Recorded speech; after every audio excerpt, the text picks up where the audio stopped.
Hallå och varmt välkomna till kvällens livestream. Dubbelklick nummer 254 är vi uppe i nu. Idag sitter jag här med Edvin. Ska dra fram våra fina nameplates. Yes, tjena. Välkommen. Tackar. Hur är läget? Men det är bra, det är kul att vara här. Jag har Ja. varit riktigt taggad på att komma hit och prata lite gamingprodukter. Lite gaming, ja men jag gillar det. För de som då kanske inte har koll på vem du är och var du kommer ifrån. Vem är du och vad jobbar du som? Yes, jag jobbar med, jag är ansvarig för kundkontakten på marketingbiten kan man säga på Sony.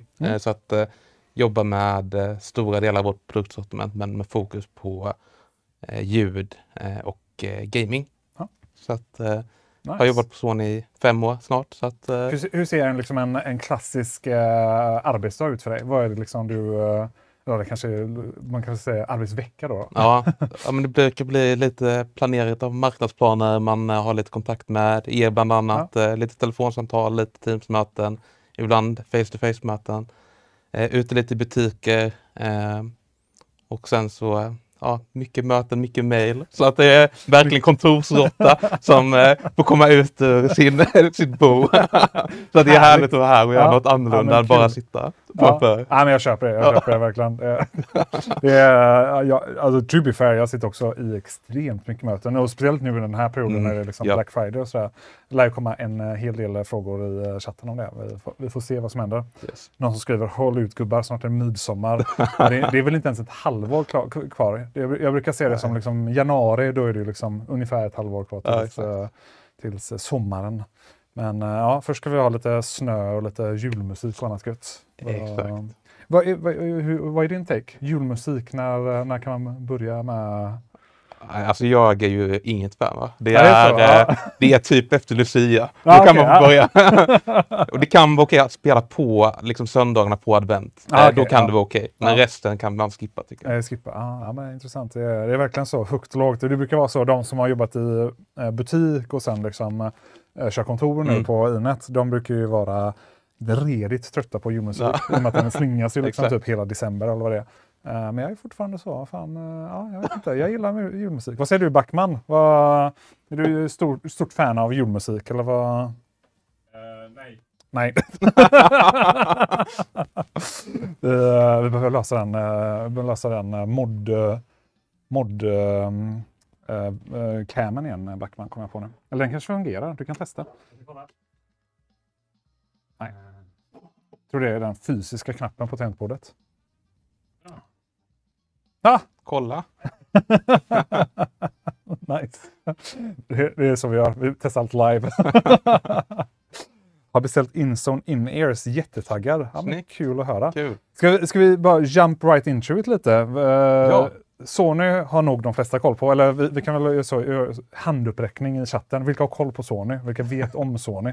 Det borde ju ändå vara. Har ni någonsin liksom stött på Sony? Eller kanske till och med ägt någonting från Sony? Vad har ni köpt från Sony? Det känns som att det är...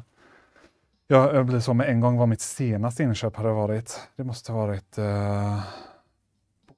nu blir jag osäker om det är någon tv eventuellt till och med. Jag har inte kört konsol sen typ... Eller jag har ju testat konsol på livestream och liknande. Men jag har inte kört aktiv sen PlayStation 2 är nog senaste gången. Det är ett tag sedan. Ja, det är riktigt länge sedan. Ja, det är någon sån. PlayStation 2. Ja. Serie på 90-talet. Ja, han räcker upp handen när det är bra. Ja, nej, men jag sa fortfarande svårt för att spela med handkontroll. Det är så, jag var ändå så här mycket när jag var liksom mindre. Då var det så PlayStation 1, PlayStation 2, tror lite PlayStation 3. Och sen bara gick jag över till PC helt och hållet. Och sen dess så muskelminnet sitter inte för 5 öre. Alltså det är så otroligt dåligt med handkontroll. Ja, men handkontrollen tycker jag det är ju det viktigaste när man spelar konsol för mig. Att handkontrollen känns skön och handkontrollen är bra. Det är ju liksom det jag har gått på när jag spelat konsoler i hela mitt liv nästan. Det har varit mycket PlayStation men jag spelar 360 för jag tyckte den kontrollen var bättre. Kontrollen, men jag köper det. Jag har Switch nu men tycker att deras kontroll den är inte lika bra som PlayStation så att Nej, men där alltså, så här, ska man vara rent kassad, jag är helt med på det. Jag gillade ju Xbox handkontroll mer i början. Nu har ju liksom nu har jag verkligen steppat upp och alltså så här, PlayStation nu är ju bara Chefskiss. Ja, men nice. Nej, för det du tänkte fråga om lite är väl liksom så specifikt Inzone och lite... vi kan ta det lite från början. Vi har ju Edvin på plats idag. Vi kommer faktiskt ha en till gäst som kommer joina in remote 17:45. Och då ska vi gå in på riktigt nörderi i tanken. Yes. Så har ni frågor om liksom Sony och Inzone och alla de här bitarna, så håll de frågorna, så ska vi försöka liksom summera så mycket 17:45, för då kommer vi ringa in en från UK, Mike, som kommer snacka supermycket. Men om man bara så större drag, Sony Inzone, vad är det för de som inte har koll på liksom Inzone mer specifikt? Sony Inzone är ju vårt Sonys PC-gaming-varumärke som vi startade för några år sedan. Och det var ju en rätt naturlig utveckling, tycker vi, för att vi är väldigt stora på gaming. Vi har PlayStation, vi gör massa spel och så vidare. Så att nästa steg var ju PC-gaming liksom. Och också stora på ljud, har gjort ljud längre än jag har levt. Jag har gjort bild längre än jag har levt liksom. Så att det var naturligt nästa steg att ge sig in i PC-gaming mer. Så att för några år sedan så släppte vi vår första gaming-headset. Och sen dess har vi släppt lite nya produkter, och nu under hösten så har vi väl tagit nästa steg där vi inte bara kör headsets längre, utan det är också mus, tangentbord, musmattor. Så att, exakt. Det är det vi har framför oss idag. Exakt. Bland annat. En liten härlig blandning så. Exakt. Men även om det är ett PC-gamingvarumärke så är det värt att nämna att vi är ju också... har jobbat ihop med PlayStation, liksom allt är perfekt för PlayStation. Headseten är integrerade i deras system, som man höjer volymen så kommer det upp i en meny att volymen höjs på PlayStation också och så vidare. Så att det funkar perfekt att spela PlayStation också, även om PC är fokuset. Ja, men så. Ja, men det makes sense att man kan köra båda liksom. Det känns vettigt. Vill gärna skaffa ett par in-ear, börjar bli trött på headset. Ja, men det är vi snackade lite om det väldigt kort här innan, att så här, det är en trend vi ser också, att det är fler och fler som vill ha just in-ear. Och det är spännande att, liksom så, att ni ger er in i marknaden när det börjar bli liksom en trend uppåt. Vi har ju haft, jag kan plocka upp de här, har vi haft tidigare, som är ett par true wireless-lurar egentligen, som är till för gaming. Och jag är exakt likadant, att jag vill ju ha in-ear helst, även om det är mycket bättre ljud i over-ear, så jag är trött på att det trycker på huvudet eller att det blir svettigt runt öronen när man spelar länge. Liksom. Så att jag har börjat kolla mer och mer på in-ear gaming. Så att då har vi ju dels de som har funnits i något år nu, som heter Inzone Buds, och sen så har vi även kommit med ett par nya rena in-ear trådade. Ja, just det. Ja, det är ju de här som vi har här. Exakt. Ja. Gött. Just det. Hur ser schemat ut? Ja, men vi har inget jättespikat schema, men vi har lite hållpunkter. 17:45 så kommer vi ha en till gäst från Sony. Och sen 18:30 så kommer vi att köra drops/erbjudanden. Så att det var de tidpunkterna. Och sen kommer det vara lite tävlingar däremellan också, som ni definitivt inte vill missa. För det kommer vara ganska fina vinster som vi kommer köra ut ikväll. Det där trådlösa in-ear, är det till datorn? Ja. Så att antingen till datorn eller till PlayStation, och det är LE, Bluetooth eller via en sån här liten dongle.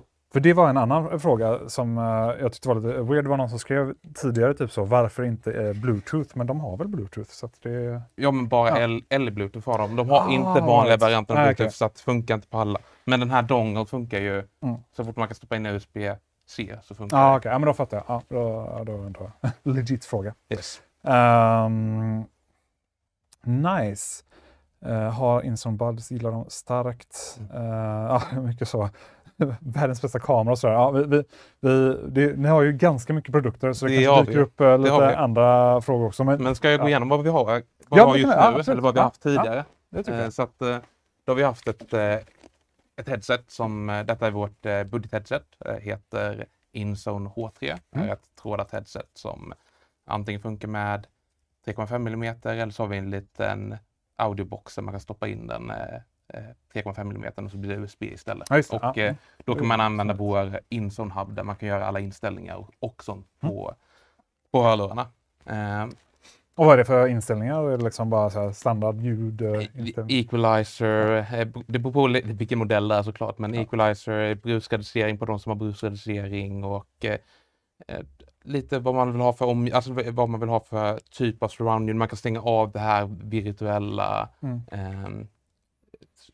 spatial sound som vi kallar det. Ja, just det. Och sånt, om man inte tycker om det, bland annat. Men det är ändå nice. Så man kan göra lite inställningar och det funkar väldigt bra faktiskt. Så att det funkar ju på alla våra produkter förutom musmattorna då. Där har vi inga inställningar. Men makes sense. Yes.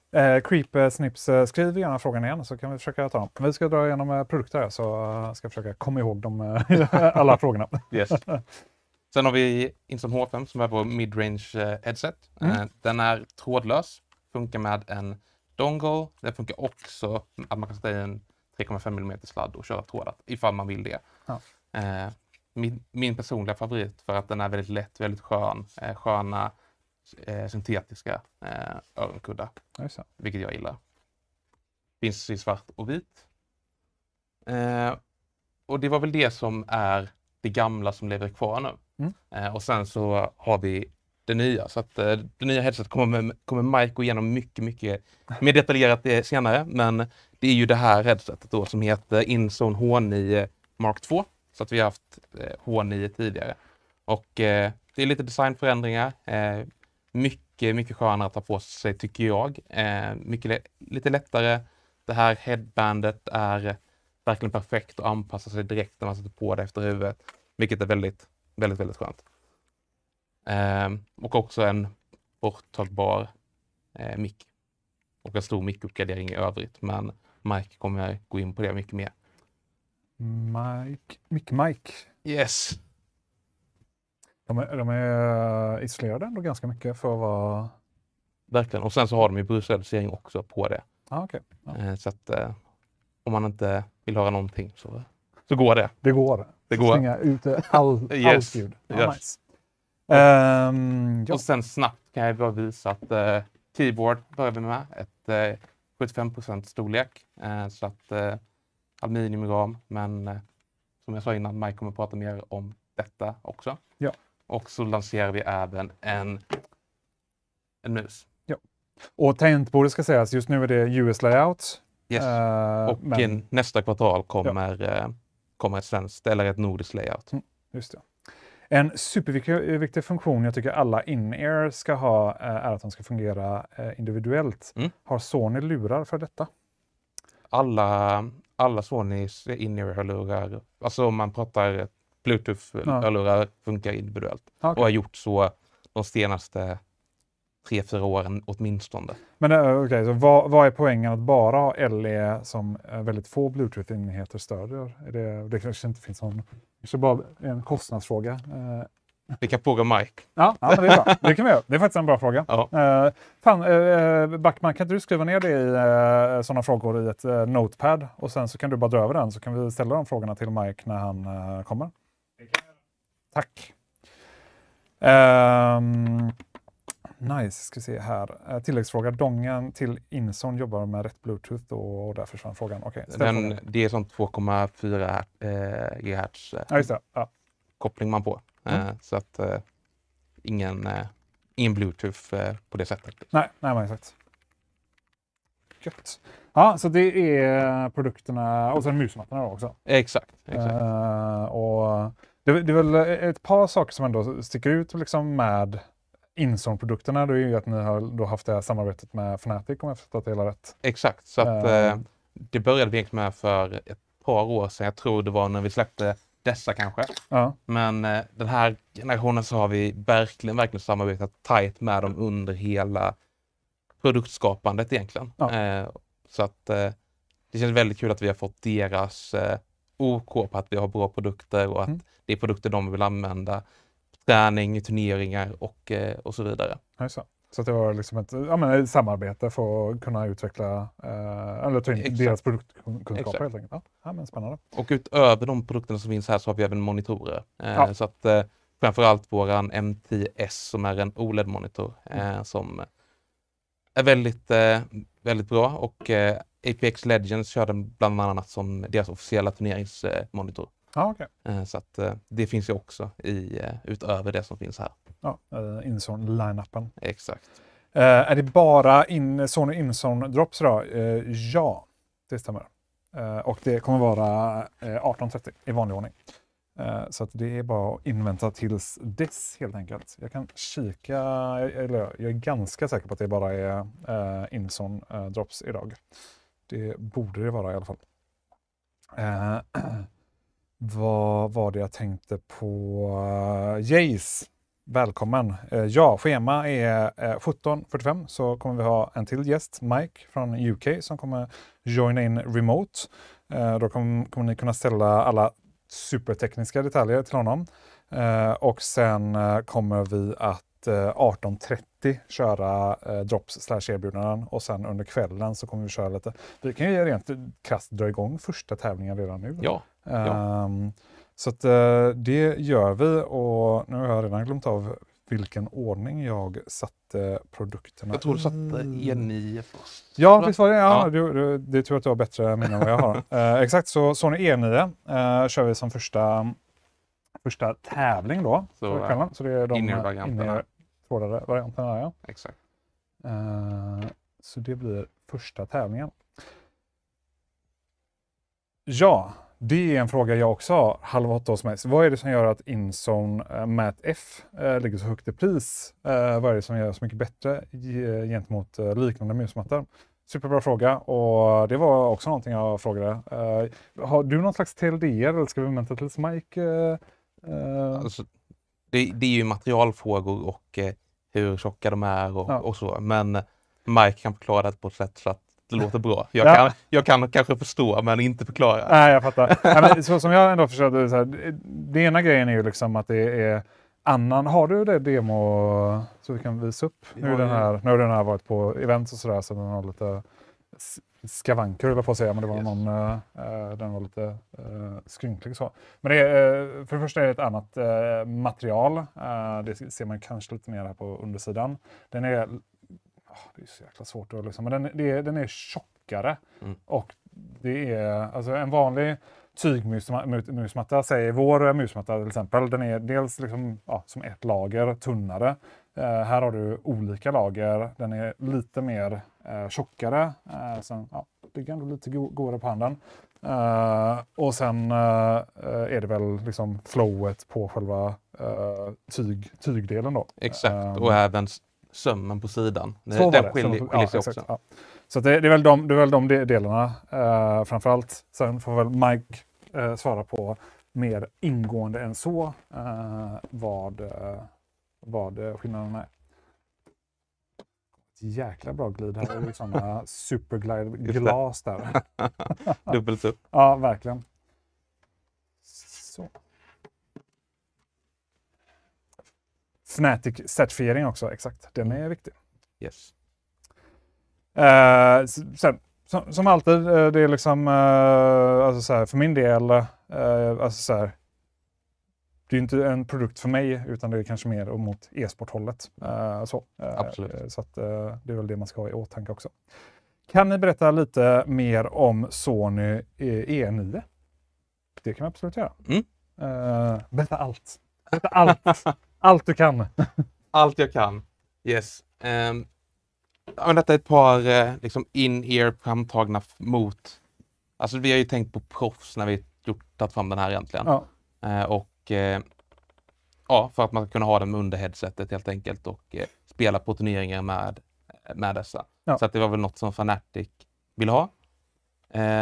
Men i övrigt, det är ju liksom våra topptekniker på innerhörlurar, vilket vi har gjort väldigt länge. Vi har gjort väldigt mycket rum inuti själva hörluren för att det ska bli ett större ljud. Men i övrigt får mer detaljerat så får nog Mike också gå igenom på vad det faktiskt är som gör de här så fantastiska. Men vi tror väldigt mycket på den här produkten och har fått positiv feedback hittills. När jag läste om Sony Inzone så var det mycket competitive gaming, men hur är det om man spelar single player RPG-spel till exempel och vill ha mer atmosfäriskt ljud? Jag spelar ju nästan bara single player games och spelar mycket på konsol, framförallt PlayStation. Och jag använder Inzone och jag tycker verkligen att man får det här alltså, stora ljudet. Det vi gör med våra gaming-headset, det är ju att vi tar våra toppmodeller i hörlurar, använder samma saker i dem nästan, men bara tunar dem för gaming. Ja. Och det funkar lika bra tycker jag för ett FPS-spel nästan. Men hur fungerar det mjukvara då? Har ni liksom presets som man kan använda? Så, liksom vi har i Inzone-hubben så har man en equalizer man kan anpassa själv. Men det finns också presets från Fnatic som man kan använda. Vad som är nytt på dessa H9 Mark 2 som jag tycker är nice är att nu kan man börja använda dem med våran vanliga hörlursapp.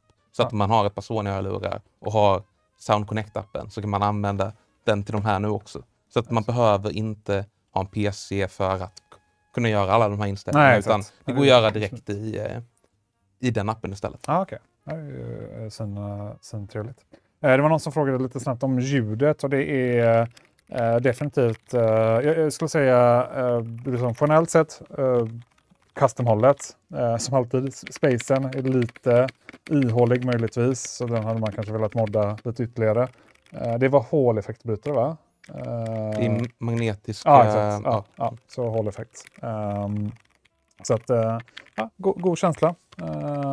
Just det här är ju US-layout. Jag tror vi till och med har US-layout på hemsidan om man skulle vilja ha det. Yes. Men det kommer i nordisk layout nästa år. Nice. Tänker Sony släppa gaming handhelds som konkurrerar mot Steam Deck och andra konsoler? Ni har väl redan en gaming handheld? Alltså vi har ju PlayStation, vad heter den nu då? Jag tappar det namnet. Men den som kan spela från molnet. Ja, exakt. Men det är ju inte, man kan inte spela riktiga spel. Nej, på det. Eller jag vet inte, ja. Men jag vet, jag har bara hört rykten också. Så att jag vet nog lika mycket som er i chatten där. Allt kommer inte från Japan till Sverige informationsmässigt tyvärr. Det är som det. Jag köpte ett par Inzone Buds från Inet men de går ej att koppla via blåtand till mobilen endast via USB-C-dongen. Antar att det ej ska vara så. Är det bekymmer? Det är ju det här med LE Bluetooth så att man måste ha stöd för LE Bluetooth i telefonen om det ska gå att använda tyvärr. Ja. Men det är antagligen anledningen varför det inte funkar för dig.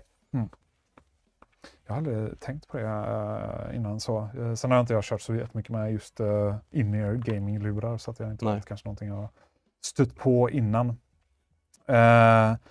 Ja, vi kan faktiskt göra ett litet snabbt inspel med den informationen. Köra en liten snabb typ Black Friday. Jag misstänkte att det skulle vara lite sådana frågor. Vi släppte en artikel idag faktiskt om just Black Friday och när man borde kika på att köpa komponenter. Och Backa har gjort en svinbra lista /nyhetsartikel om man går in på inet.se och så går man in på första nyheten här. Får ni se till att tumma upp den. Kan ni göra nu medan jag håller låda. Men här har vi tipsat lite om vad man ska sikta på att kika sig in på komponenter helt enkelt. Den kommer uppdateras kontinuerligt. Så se till att ha utkik på den helt enkelt. Och vi kommer väl försöka att vara så transparenta som möjligt i vanlig ordning med prissättning och hela den biten. Vi skrev även en artikel om ramminnen här förra veckan. Jag tror de här är den. Och det är väl lite om situationen med priserna på ram, att de har gått upp. Det har varit flera som har kommenterat på just att det kanske har gått upp lite nu innan Black Friday. Och det har inte med Black Friday att göra utan det har med AI att göra framförallt. Så att, den kan man också gå in och läsa om man är intresserad av det. Men lite snabb inhopp där om den. Har du koll på när Sony tänker släppa konsoler inbyggda i tv? Så det hade inte ens jag någon aning om att det var en grej. Men jag tror inte att det är någonting du kan... Nej. Nej. Om jag visste hade jag nog inte kunnat säga, men jag vet verkligen inte. Nej. Det är första gången jag hör det. Så att, har blivit ramaskri. Ja, det var faktiskt bra. Det borde vi faktiskt borde vi nästan ha som nyhetsartikel namn. Har ett par Inzone H9 som saknar att hörlurar inte pratar vilket läge ANC än är i, som det gör i VH1000XM3. Väldigt störande att det endast avgör pip. För att bekräfta. Jag är lite osäker på den frågan. Är det att man inte vet? Det är när man kan ha olika läger av, så är det liksom inte en röst. Så det inte en röst som, och det har inte ens jag tänkt på. Jag tycker sådana där röster är rätt jobbiga, så jag är nog rätt glad att den är borta. Men, och det är så är det på alla våra headsets nu, att det är pip istället för en röst. Så att, jag tror att det helt enkelt bara är borta. Du får skriva ner det på telefonen, så får du ha uppe liksom den notepaden i telefonen varje gång du byter helt enkelt. Ja, det är som det är. Ja, det är väl så det ligger till med det. Exakt drops, det är 18:30 som sagt, så det är då vi kör dem. Och innan det så kommer vi ha lite tävlingar och annat gött, så det är bara att hänga kvar helt enkelt. Jag använder ANC så sällan i liksom dagliga livet numera. För innan när jag tog buss så var det ju liksom guld värt. Eller lokaltrafik snarare. Nu kör jag bil, så det känns lite farligt att köra ANC. Men det är väl möjligtvis så ibland på kontoret. Men jag vet inte, jag har bara stört mig mindre. Det som jag verkligen gillar, för jag har också ett par Sony-hörlurar, de har gjort sin sista vers, kan jag säga. Det är också, jag tror det är version 3 också av XM-hörlurarna. Men det är när jag flyger, då är det otroligt gött. Verkligen. Det är ju guld värt verkligen. Men jag använder ju många timmar per dag. Både till och från jobbet men också på jobbet när man sitter upp ett kontorslandskap och så är det väldigt skönt att kunna då är det härligt. Ha det. Men ska vi köra en snabb liten recap för alla som har joinat. Det var någon som frågade där, vad är din roll på Sony? Min roll är att jag är återförsäljnings marknadskontakt, så att jag har ansvar för relationen för marknadsföringen, kan man säga, mot er till exempel. Så att jag pratar med planerar tillsammans med vilka aktiviteter man ska göra online, i butik och så vidare. Vad är officiella titeln då? Channel Marketing Specialist. Channel Marketing Specialist. Ja, gillar olika titlarna. Då kan man gå vilse i. Är det någonting, det kanske inte du har koll på, men är det någonting ni planerar på? För det är ju fler och fler som går över till just att köra liksom webbaserade alltså istället för att ha ett program på datorn så kör du webbaserat. Är det någonting det funkar nu på med Inzone här. Nice. Så att om man inte vill ha det på sin dator eller man är på någon annans dator, så ska man kunna göra inställningarna ändå. Det är ju svinbra. Nice. Så att det går, det är nästan så vi borde dema det. Det är så jäkla härligt tycker jag. Eller speciellt när man har liksom så här, säg då att du har en tillverkare på tangentbord, en på mus, en på headset. Exakt. Alltså det blir snabbt mycket så. Det blir ganska många program. Mycket bloat på det. Så. Lirar det på Macbook utan dongel? Det är en bra fråga. Ja, det är en bra fråga. Det kan vi också skriva upp till Mike, tror jag. Ja. Men hur fungerar det? Det borde väl ändå, alltså så, om man inte har till exempel USB-C, så borde väl ingår det någon adapter, eller kan man köra någon adapter för att det ska fungera? Man får köpa till det separat och det är inget vi har, men det finns ju sådana typer av adapter. Men exakt. Men det går liksom fortfarande att bara så köra vanlig USB-C eller vanlig USB för att... Ja, det är så jag har förstått det i alla fall. Jag har aldrig testat själv. Borde vi testa live. Ja. Det har varit intressant. Nice. Vi kommer få den frågan. Du kan köra upp den igen, Backman. Vi får den frågan hela tiden. Här har ni schemat. Så nice. Så det är bara att hojta till om ni har några andra frågor än schema, så finns det. Vi ska jag ska bara dubbelkolla här så att jag har fått något meddelande. Jag tänker så att Mike, han är redo. Eller du kanske har mejlat honom innan så att han är liksom redo sen exakt 17:45. Ja, jag hoppas det i alla fall. Ja, jag hoppas det. Vi får se vad som händer. Han är inne redan nu. Ja, men vad bra. Då så. Det är perfekt. Tyckte ni att... just det, årets julklapp där. Ja, den var lite rolig ändå. Jag läste den först och läste den mer ingående sen i artikeln. Ja. Jag tror det var någon Omni-notis jag fick. Jag var så här, wow. Ja, men de har ju haft väldigt roligt när de har tagit fram den här årets julklapp. Definitivt. Det är nog inte slumpen att de valde att nämna det så. Nej, det tror inte jag heller. Jag tror han fick mer klick så än normalt sett. Ja, 100%. Vilken är Edvins favorit bland hans tatueringar? Det tyckte jag var en väldigt bra fråga. Ja, men den som jag har här är min favorit. Hur många tatueringar har du? Det vet jag inte, men mellan 20 och 30. Är det inte sånt man har koll på? Jag tänker att Ja, men det är så många. Man kan inte ihåg riktigt. Är det 24 eller är det 27? Jag vet inte riktigt. Men någonstans där är det. Någonstans däremellan. Jag tror inte Edvin har koll på det, men när skulle Sony släppa sina nya systemkameror? För du sitter speciellt med gaming då, så att det kanske inte är något. Nej, men just kameror kommer bara som en bomb. Så att, för alla nästan. Även för oss på Sony. Så att jag vet ingenting om det tyvärr. Nej men jag frågar. Molin är lite reserverad. Bra fråga. Ställ frågan igen. Det kan vara så att jag har missat frågorna. Det händer allt som ofta.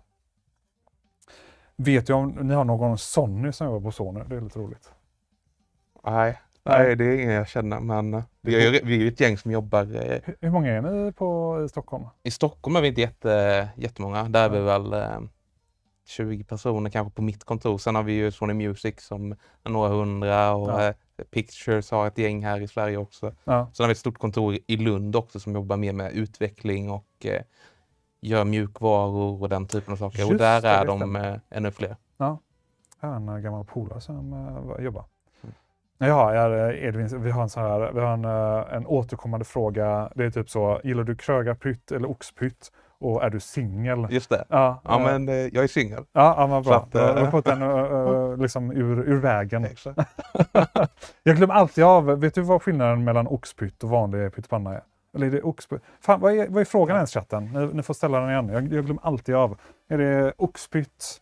Oxpytt, krögarpytt så är det. Just det. Den ena är mer finskuren och sen är det väl ett annat kött i den ena, tror jag. Jag borde ha koll på det här, men det har jag definitivt inte. Så att det är som det är. Det är inget jag tänkt på Nej, jag käkar väl inte pyttipanna så ofta heller. Så att det är som det är. Krögarpytt. Nej, det är väl krögarpytt och oxpytt, är det inte det?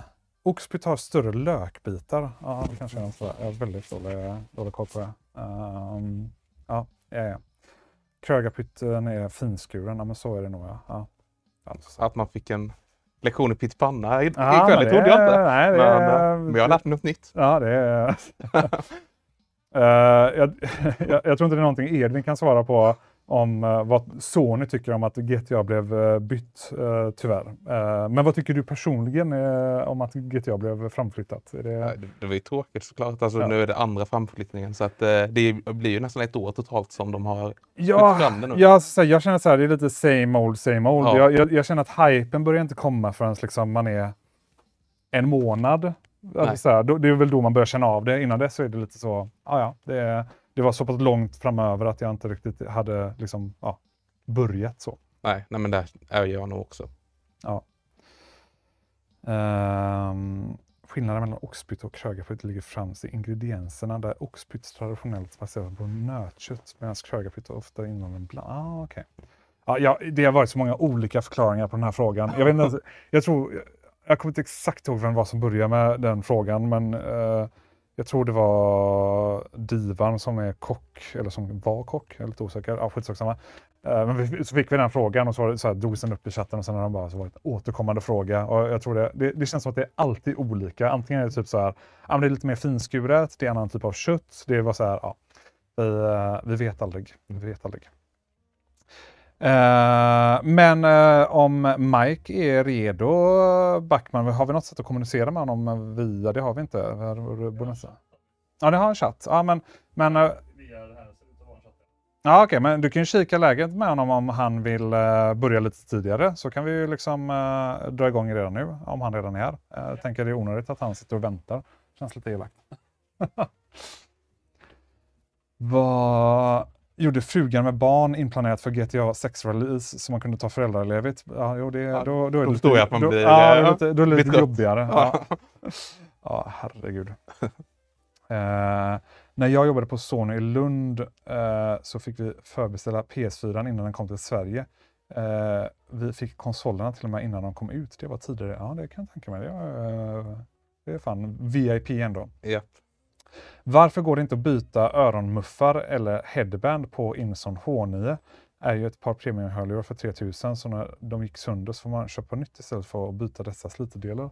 Vi har ju aldrig haft utbytbara delar på headband tidigare, men på senaste toppmodell V8000XM6 så går det att byta ut nu. Så att, okay. Det är väl något vi börjar mer och mer med. Så att förhoppningsvis i framtiden så har vi väl det på alla premium headset. Ja, men jag tänkte säga det kanske är en sån sak som man inte heller kanske tänker på när man släpper ett par nya gaming-headset så att det är så alla, jag vet inte. Nej, men det blir ju viktigare och viktigare. Och just det trials, de håller ju inte så länge, de håller väl ett par år oftast, för man använder så mycket idag. Ja. Men ett par headband kan ju hålla rätt många år innan de blir dåliga. Så att det är klart att man vill byta ut det.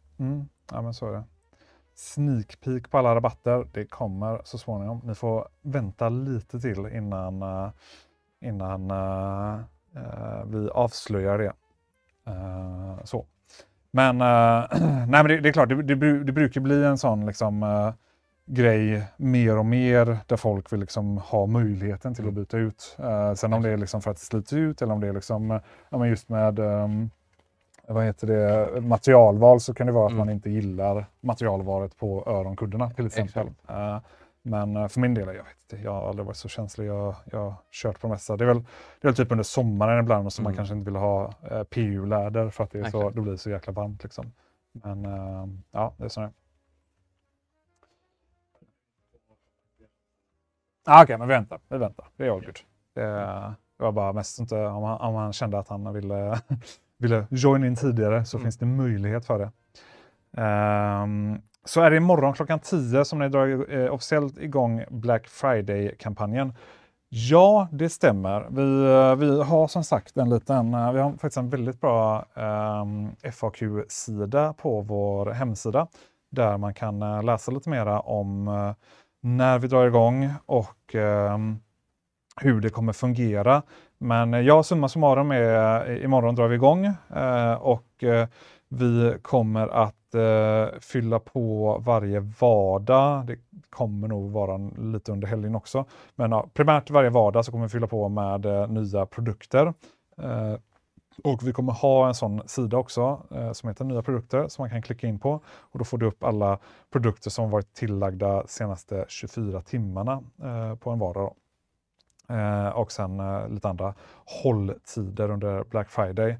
Och sen släppte även Backelin en annan artikel här idag som är lite mer komponentbaserad. Och det är väl egentligen då frågeställningen: när borde du köpa datordelar under Black Friday? Och där går han igenom då vad det är för erbjudanden man borde hålla utkik under och vilka datum helt enkelt. Får gå in och trycka på tummen upp här om ni inte redan har gjort det. Uppskattas. Bara 39 stycken som har gjort det. Det brukar vara flera. Eller är det vårt system som ligger efter igen? Ibland är det lite... Men när det spammas så brukar han få lite så flipp kan man säga.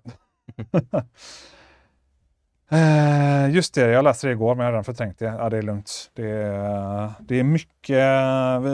Det var också något som vi snackade om innan. Så det är mycket som händer, speciellt i sociala medier där folk liksom hela tiden ska komma åt ens attention.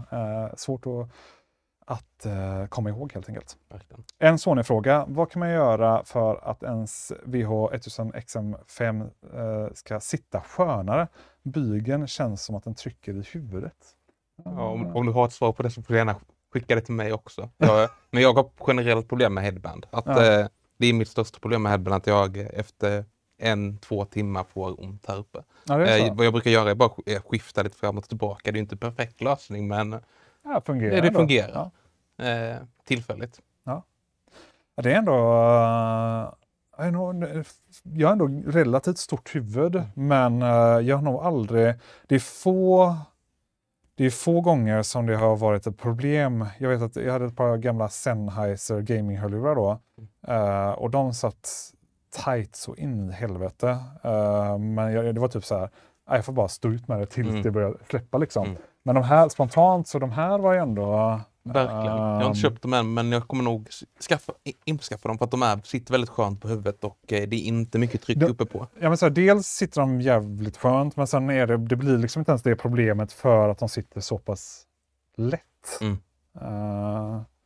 Jag tycker inte alls att det är... Nu är det här gaming då, så jag fattar att frågeställningen var för VH-serien, men fortfarande, det var... Jag blev förvånad över att de var vridbara åt båda hållen. Det är också något vi har försökt uppgradera lite på, både gaming och på våra vanliga hörlurar. Ja, just det. Ja. Vet du hur det kommer sig att det är åt båda hållen? Så jag tycker jag vet inte. Jag tycker bara det är konstigt, för tidigare så har vi alltid haft att man kan bara vända dem utåt. Vilket jag tycker är konstigt, för det naturliga kan också vända dem inåt. Ja, exakt. Men jag är bara glad att det går att vända inåt nu. Ja. Jag har aldrig... Vi har fått kontakt. Nice. Ja, men jag tycker vi testar. Ni är redo, chatten. Vi kommer switcha över till engelska då. Så det blir ju om ni kan ställa era frågor på engelska också, så hade det varit extremt uppskattat. Så slipper vi översätta live. Annars kommer det bli god sån...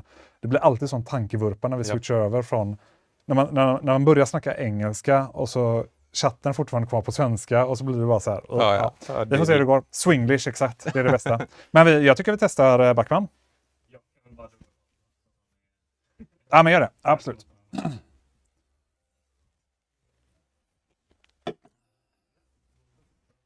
Då testar vi.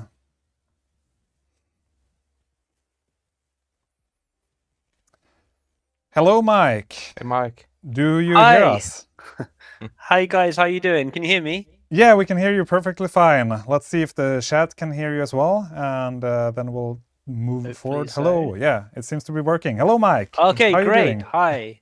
Thank you for having me. Thank you for inviting me. I'm sorry I'm not there. No, it's all good. It's all good. I'm just happy that we got this setup working. We were actually, I was here like 2 hours ago, or actually it was 4 hours ago. We were trying this setup, and then nothing worked. And I was like, oh God. It's always the way. That's always the way. Yeah, it's always like that. And then 2 hours before, it was like, okay, it's all working now. Yeah. So we might have some sound issues, but hopefully it's gonna be all good. Great. Oh, let me know. So anyway, I thought I'd wear my Inzone just in case there was no confusion. I didn't want to make any confusion about why I'm here. I love it. That's perfect. And I also can see that you have the new headphones on as well. So that's perfect. Yes, you've noticed. Yes, I do. Yeah. These are my now go-to meeting headphones as well. I actually am. So where I come from, my history. I used to be a big gamer, like a massive gamer. The 15-year-old me would be so disappointed with this version of me because I have these amazing products around me and I end up using them for meetings at work. And well, I mean, if it works, we're actually it works. Just before you tuned in, we were actually talking about how, or I was talking, I guess, about how nice the fits on the head, and I had some issues with Sennheiser's gaming model back in the days where it was sitting very tightly, you know, but these are very light on the head, and even for my big head, you know, it's no, 100%. I think that I've actually got another one because I thought I was going to talk about these. I thought I'd bring the other one as well, so I can hang them out. No, 100%. The nice thing we actually had. I don't know if you're familiar with the other model that we had. So this is got that one as well. This is the earlier model. Yeah. This is the H9, and obviously we've introduced this, the H9 Mark II. From a weight perspective, this is so much better, isn't it? I mean, for sure. Just long period of time wearing them, it makes a real difference. But also like around the ear as well, just giving your ears a bit of space to breathe. Yeah, definitely. I think it's a really that's actually our first questions. There's been several persons asking about the microphone that you're using right now. It's the headphones. Yeah, absolutely. So this is the nice thing about the new models. So the previous ones was like a flip mic, as if you should remember, you can get something like this and just sort of switch it off by flipping it off, switch it on by flipping it down. This model is a simple clip off. So you remove it like that and clip in by like this.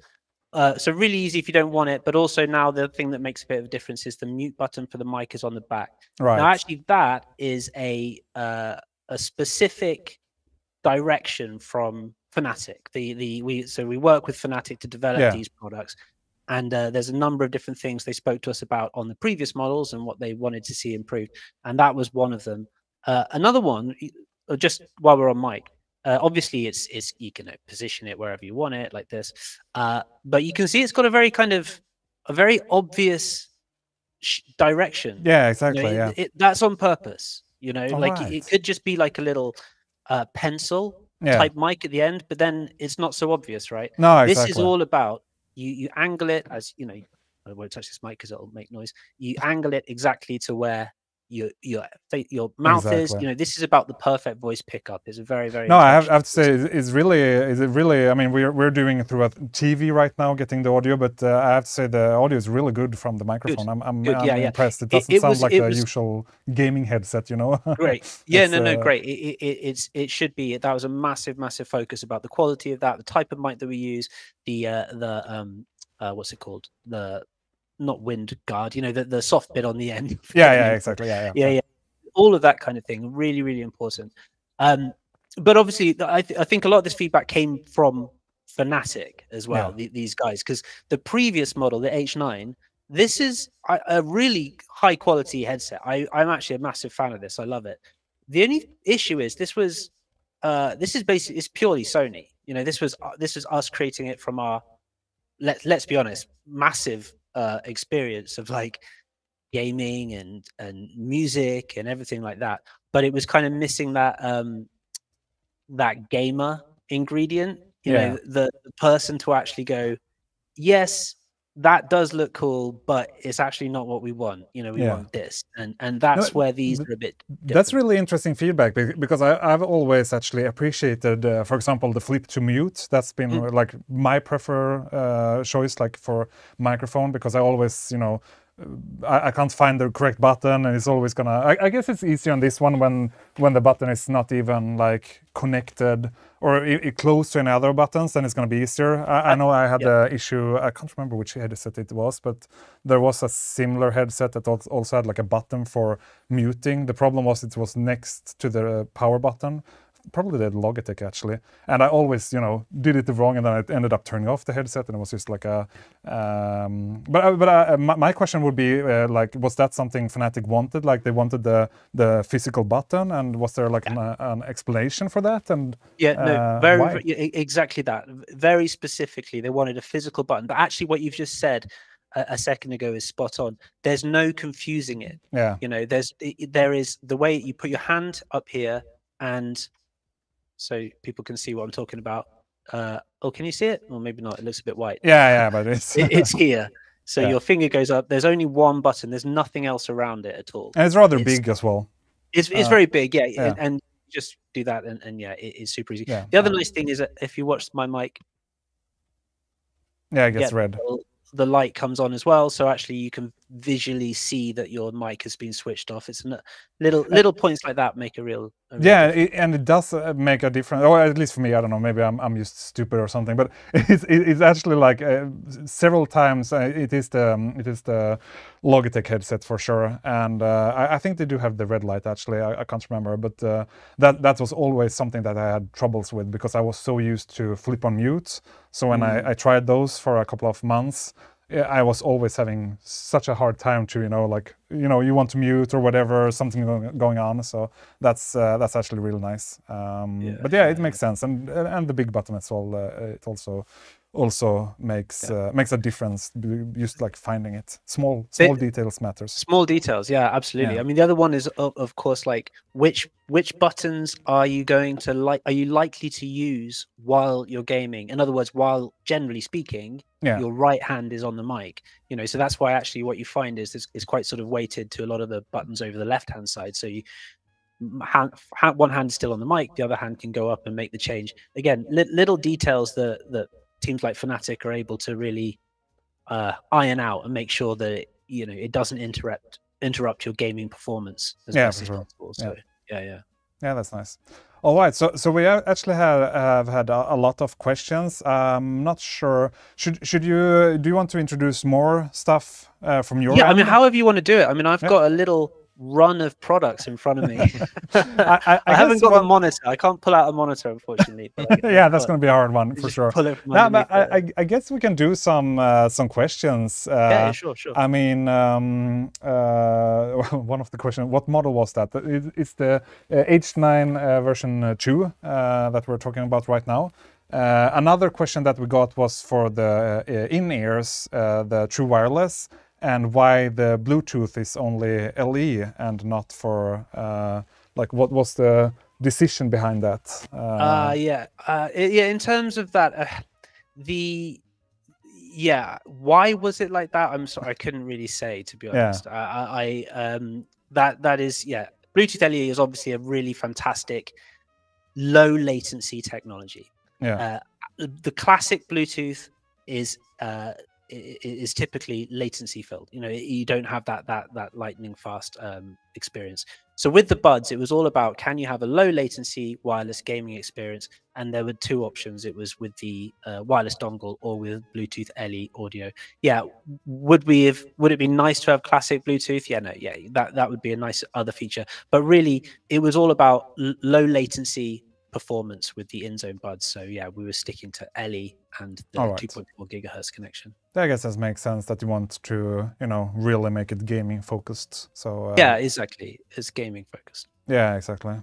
Someone in the chat is actually saying it's also due to, it could be due to battery life as well, that it uses less power, and I guess that's I'm not sure. I mean, they're very correct. Bluetooth LE is really good for battery life, and the battery life, actually, if you're using the Inzone buds on Bluetooth LE as opposed to 2.4 gigahertz, I believe is double. It's about twice what it is on the other one.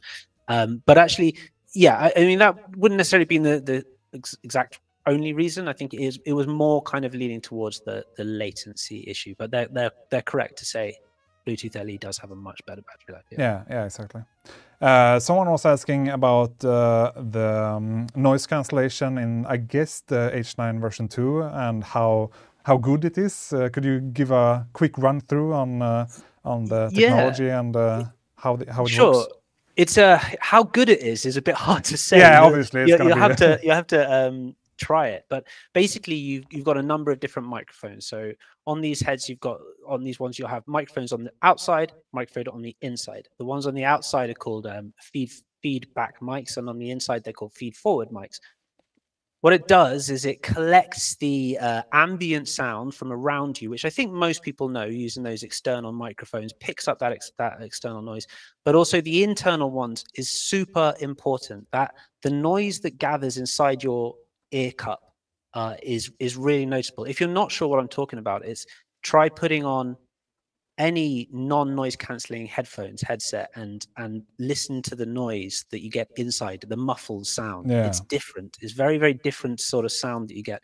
That muffled noise and other kind of noises from your own occlusion, which is your own sort of internal noises that you make from chewing and stuff, can really be a problem. Now, when you have feed forward and feedback microphones, it uses the sensor inside it to essentially create an anti-noise, and it's very, very good. What I would say is Sony are in a really lucky position with noise cancelling, because we have been doing this for quite a long time on the music headsets. Exactly. So we've taken a number of technologies from that and added them into the H9 original and the H9 Mark II. I mean, what I would say is it's amongst the best. I mean, you need to try it to see what I'm talking about, but it's very, very good. Is it as good as our sort of high-end music ones? Probably not. If you take something like the we have a model called the WH-1000X Mark VI, a recently sort of very top end headset. Yeah. That is just incredible, absolutely incredible.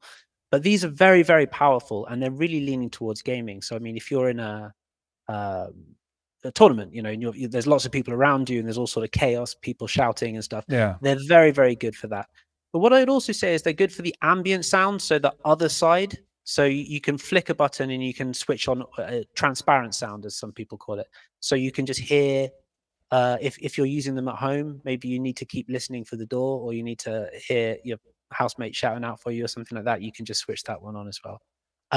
So yeah, it's hard to answer that question without being able to give you a number, a figure. Yeah. But we're of very, course. very confident that they're amongst the best in the gaming industry, because they have very, very strong, powerful noise cancelling. Yeah, there was someone asking how does they stack up against the Sony VH-1000XM4, for example? Is it similar? Oh, yeah, or? well, that's interesting. I mean, the XM4 that was launched in 2020. It's very difficult to compare, because please bear in mind there's a number of different things that affect the noise cancelling. It's not just the microphones or the processor or even the driver. All of those have a strong effect. It's also the pads as well, so the passive isolation and the clamp force that you mentioned earlier on. I've never been asked that comparison between the two. I would say they're probably quite similar. I would say Mark IV and this one are quite similar, I would say. All right. Yeah. How many devices can you listen to at the same time using the H9 Mark II? So you could Bluetooth to a device, to your phone, let's say, and you could use your 2.4 gigahertz connection to your PC, and you could play them simultaneously. So you could have exactly the same. You could be listening to your Spotify music, for example, or whatever your streaming service you're using. You could be listening to that, and you could be hearing all of your game source at the same time. So yeah, that's essentially two literally at the same time. Yeah. Oh, that's nice. Is there a charging dock for the Inzone H9 Mark I? No, there's no charging dock for either of them. You have the charging things to be aware of is you've got a quick charge feature. So it's very, very fast. I'd actually have to double check to get the exact number, but it's very, very fast quick charge. So you can just plug it in. I think it is. Let me just check. No, I can't see it here. I think it's 5 minutes will give you 1 hour playback, something like that. They're very, very fast. But the other thing to note, bear in mind, is you can just plug them in while you're using them, and they keep going. So there's no dock for them. The idea is, you can use them pretty much all the time. And when you do come to charge them, either you just keep wearing them while you charge them, or you just give them a quick charge from the cable. But there's no dock, unfortunately. All right. Yeah, that's good to know. All right. Let's see if there was any. Did we have any other questions that you wrote down, Ludwig? Or let's see. I think he answered most of them. He answered most of them. Question about the Inzone. All right. Yeah. We did have a lot of. Let's see. Where we might have some lag going on the live stream right now. We'll see if it wears down or not. But we did have some questions in regards to the mouse pad, actually. But we'll see if we get the live stream to go. Lots of stuttering with the live stream right now. All right. Can you see anything from your end, Ludwig? Yeah. Bara på Twitch? All right. It could be a Twitch problem, actually. So chat, if you could check the YouTube as well, might actually be... Okay, yeah, so it's something with Twitch going on. So we'll just have to ask you to watch on YouTube instead for now, and we'll see if the lag drops on Twitch. Yeah, exactly. So you just go to YouTube instead. Sorry about that, Mike. Twitch is no having problem. some issues for once. It's not us. That's amazing. I'm very happy. I can tell you, there's always something. It's either the sound, the internet. Sometimes we had a power outage going on, so that was amazing. As someone who has worked with technology for the last 15 years, I fully understand your. Yeah, it's just I swear to God, Just the there's way. sometimes I think there's actually someone just going inside the studio and just like tuning stuff to mess with me. I'm not sure, but yeah, we'll see. Yeah, you can find the YouTube link on our website, or if you just go on YouTube and search for Inet Dubbelklick, you can see it right away. All right, sorry, but yeah, I think you can do like a quick lineup of the products that you have and just do like a explanation. And then we did have some other questions, but we can take them at the end. And Ludwig, if you can snap out any questions in the chat, we can take them on the end. And I think that's going to be perfect. Yeah. Nice. Yeah, so I mean, in no particular order, you know, what I think I'll do, I'm going to start with the other headset, because we're talking headsets here. So this is the Inzone E9, as you can see. Oh, look, I can almost make that my top. There you go, Inzone E9. This is the it's a new thing for us. It's really great. We've already talked about the truly wireless buds, the Inzone buds. Exactly. So they're obviously very much one thing. This is different. So what we've got here, of course, is this is the design. How can if I hold it against a white background? Hopefully you can see it. There you go. Yeah. So really nice and easy. They kind of go in over the this sort of monitor. Now we've not used this is the first time we've done this, and again this was very, very carefully led by Fnatic and getting their feedback. So firstly, why have we done this? Like, well, what's this about? Well, this is, I would honestly say, probably the most comfortable earbuds. Can you call these earbuds? You know, headphones that I have ever worn. I would honestly go that far. They are incredibly comfortable because they sit around the ear. And don't get me wrong. I mean, these are. I'm a big overhead headset fan. Yeah, this is really how I would game and how I do a lot of my meetings as well. I'm boring like that, my meetings. But to say that these are far comfier because they're completely open. Your ears are still open. It's really nice, fresh sort of. You feel very mobile. You feel very very good for that. Now, they're really leaning, of course, towards gaming performance. And what does that mean? Well, firstly, Fnatic tuned this product from the outright. So I didn't actually mention it on the previous model, but Fnatic, they've offered a bunch of preset settings for the headsets, so good for FPS and things like that for their line. Now, this model, if you just plug this straight in via the 3.5mm jack into your PC, the native sort of flat tuning is FPS tuning by Fnatic. That's what you're getting straight away. You do also, though, have this, which is we call it like the audio box, but I mean, I think there's different names for these. Basically, it plugs into the USB-C port of your PC, and it's got a 3.5mm input there. You plug the headset into this. You can then use the Inzone Hub software to then switch through different presets. Again, I think there's 3 different FPS presets from Fnatic. There's also a music preset. There's all sorts of different presets. And of course, there's a custom 10-band equalizer. So you can really customize it yourself and adjust various other things like that. So it's really about detail, this product. Yeah. So how can it be good for FPS? Where it's all about being able to hear that slightest, footstep, that gun reloading in the distance, and precisely where it is, and being able to pick that up.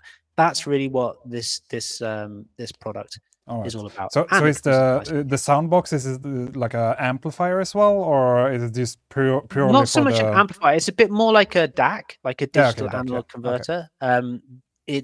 But it offers a bit more because it's what allows us to control the sound as well. So it takes that signal and it converts it for us, but it gives us much more control over the sound. So that's essentially what it is, but not really. But you can use it perfectly fine without. You can just plug it straight in. But like I say, if you do that, you'll have a flat EQ, not flat EQ setting. You'll have the default FPS EQ setting. Mm-hmm. So which is great. But if you're like me, I love to tinker. Yeah, you I want love to have I love to get involved. a bit of a control, yeah.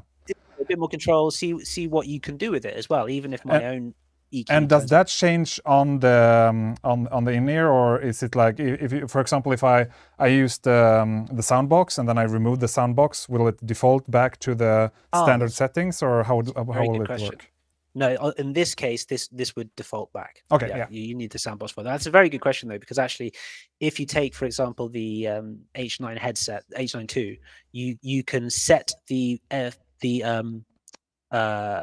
equalizer via the software.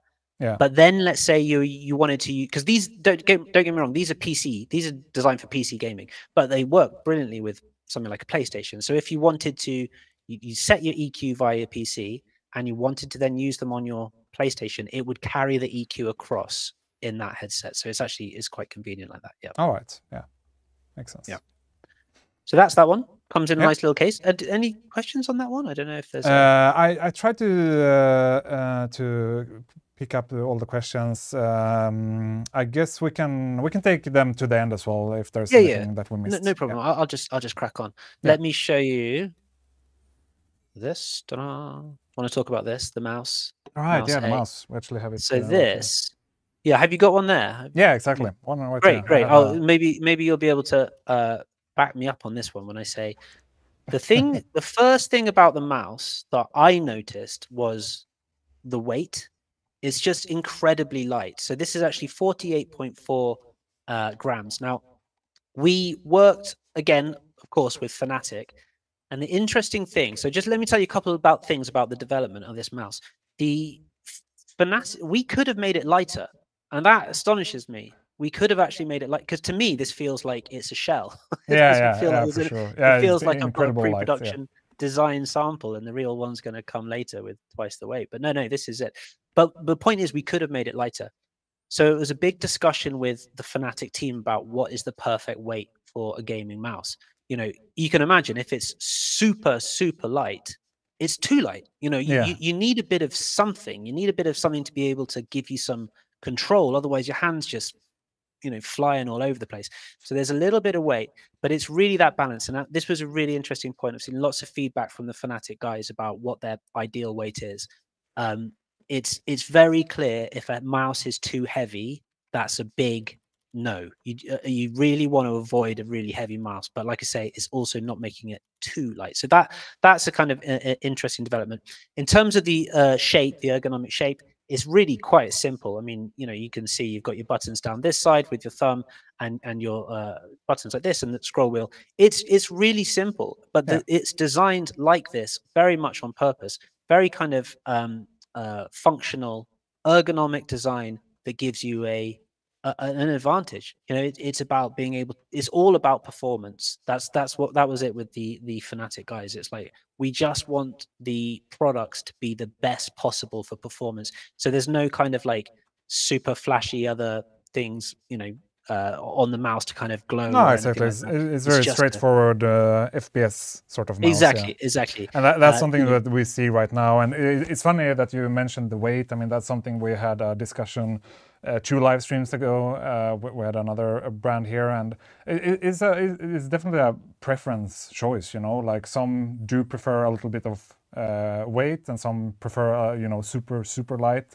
There is actually another brand. I think they have like 30 grams or something like that, and that's too light for me as well. I think this is like a nice to compare. It's a little bit like the Logitech Superlight, I have to say. And it was also a question like how the click sound is, and I would say it's definitely like similar to the Superlight 1. It's not as clicky as the Superlight 2. That's something they had a lot of feedback on. It's a very light click. It's a normal click, so to speak. Very, very nice, for sure.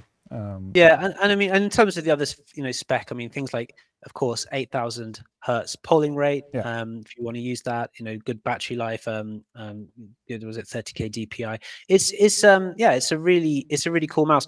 And the other thing, of course, is you've got this little transceiver. Transmitter. Receiver. And it's or you could go wired as well. So it's a good product, that one. I really like that. And how long is the battery life, like normal usage? Normal usage, it would be 90 hours. Yeah. I say normal usage because if you put the polling rate to 8,000 hertz, it would drop to something like 19 hours. Yeah, that something sounds like about right. Yeah. Yeah. Yeah, It- obviously it's- that's what happens if you use that sort of polling rate. It makes total sense. Yeah, exactly. It's let me just double check. I got it exactly right. I didn't doubt myself. 19 hours. But what's interesting is yeah, like it's on a sort of scale, and actually at 8 kilohertz, there's no question 19 hours is actually, although that sounds an awful lot less, 19 hours for 8 kilohertz, so 8,000 hertz polling rate Yeah. that's really decent battery Yeah, that's life really for good. that. Actually. It's yeah. really Yeah, impressive. no, definitely. Yeah. Okay, so that's the mouse. Let me show you. Should I show you the next one? We all right to move Yeah, on? sure. Yeah, go ahead. All right. We'll save all the questions to the end. I think that's going to be easier. Yeah, that I might sounds drop better. in some questions, but yeah. No problem. All right. The keyboard. I'm going to try. Yes. I'm just going to. Does this make it better to see? Yeah, you can see the lighting like this. This is the keyboard, of course. Look, I know that this is just lighting, but I love it. I'm just going to show you because I think it's cool. So like, because people always asked us, all of our marketing just shows it in purple. Like, can you set your own lighting? It's got all sorts of different modes, whether this is the snake one. It's kind of cool. I quite like this one. Wait a minute. Oh no, I did that one a second. This one, laser. All right, yeah. This is fun. I've had hours of fun with this. Haven't played a game yet, but no, it's it's really cool. It's a really good it's a great keyboard. Not just because of the lights. Actually, working with Fnatic, the most important thing that they did with this straight away is the size. So this is a 75% keyboard. This is called the Inzone K75 keyboard. KBD, sorry, H75, because it's 75%. So actually, 75% size keyboard in itself isn't unique, but the actual layout of this one is very specifically designed. So this is a newly designed layout by Fnatic, mainly around here as well, to bring the most important keys in. The idea, of course, about having a 75% keyboard is it's the kind of, you don't have too far a distance between your hands. You can keep them nice and controlled, nice and close, with maintaining the perfect control. Needless to say, it's got all of the features you'd want from the adjustable actuation point on every single key. Of course, very, very high, again, 8 kilohertz polling rate on the model. So it's from a specification perspective, it's a really, really strong model. But like I say, the key thing led by Fnatic was actually about the design and the layout. Oh, and also an interesting thing, which I think you're going to agree with because you just mentioned this on the mouse. The sound of the keys. Yeah. They had a huge back and forth. So speaking to the engineer, I've worked both with Fnatic and I work with the engineers. I haven't designed this myself, but I work with the guys who do. And they joked a lot about the amount of back and forth feedback between them and Fnatic to get the perfect sound, to get the perfect click. Because it's easy to make it almost completely silent, but you don't want that. No, you don't want it to be really loud and clacky either. You want it to feel good. So you've got this gasket mount as well, which is what gives it that kind of, you can hit it quite hard and there's a tiny, tiny little bit of give, but it's just a satisfying feeling. If it was, otherwise it'd be like tapping your fingers hard on a solid desk and exactly. Your fingers would hurt. This is just comfortable. It feels really good. My wife had absolutely no idea why I was doing this for so long. But I was like, no, just listen to the click. She didn't really get it. No, it's totally a thing. I mean, that's something we were actually discussing before we went live as well. We have one of the samples here as well. And one of the questions from the chat was when will it launch in Nordic layout? And it will be next year, the first quarter. So yeah, you can get the used layout right now, but the Swedish version will be, or the Nordic version will be next year. And I guess, I mean, sound is definitely something that, the people like different sound. I think it's definitely you know, towards the custom sound. If I'm gonna be like completely transparent, the only thing is still the space button needs some work on if you're like really into custom. But in general, it's like a super good sound for the chat to hear.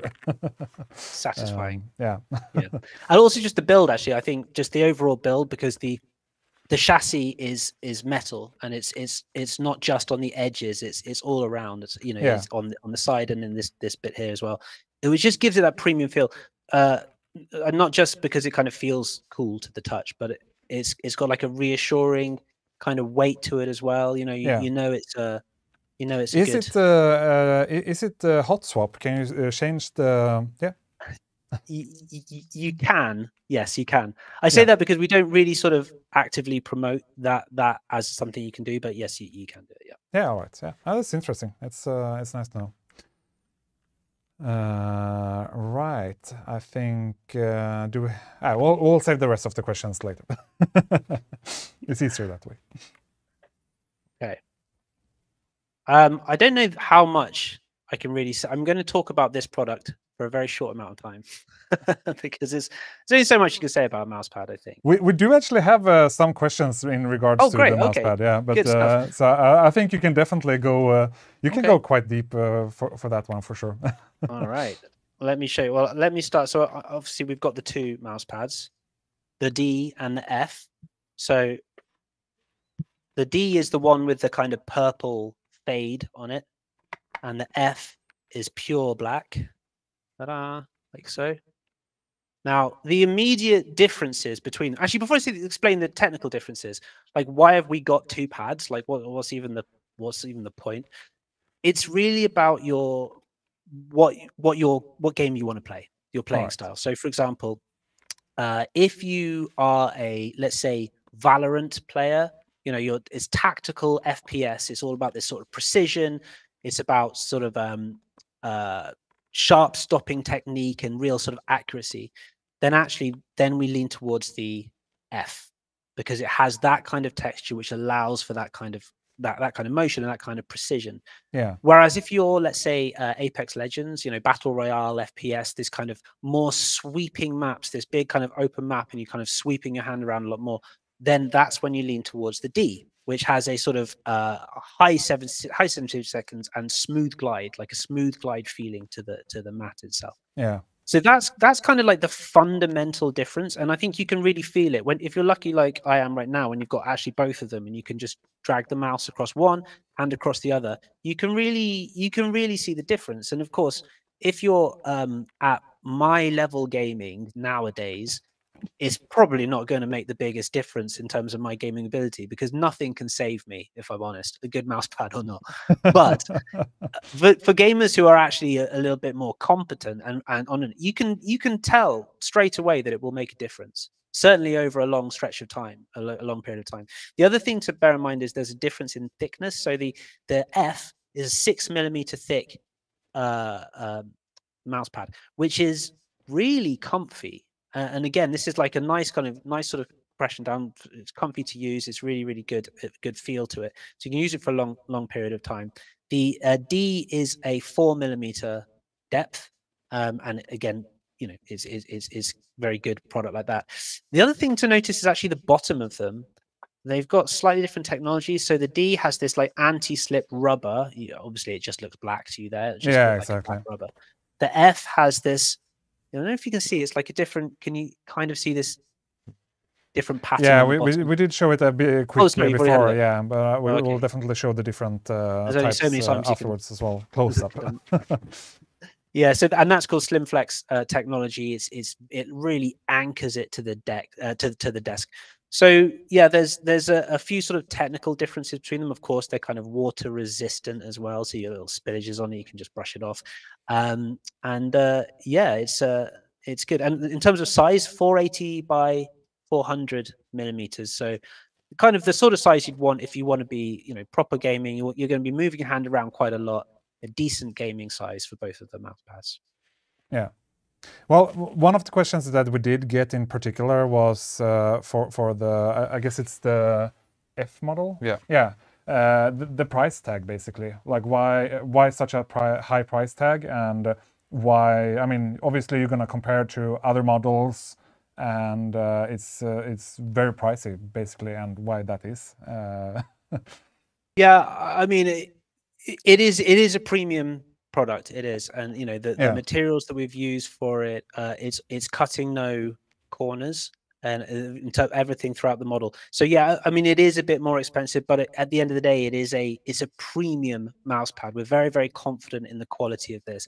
There are lots and lots of mouse pads out there that you can get for a cheaper price, and if that's what you're looking for, then I think there's a number of pretty great ones.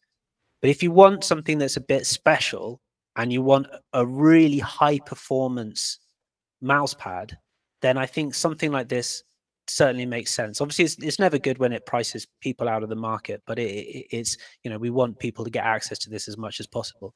But it is a really high build quality, and unfortunately, that's one of the results of that. Yeah, no, for sure. I mean, I guess we were talking a little bit about the stitches on the outside, and obviously the thickness is something that's, you know, different from what other mouse pads that we offer on Inet in particular, I guess.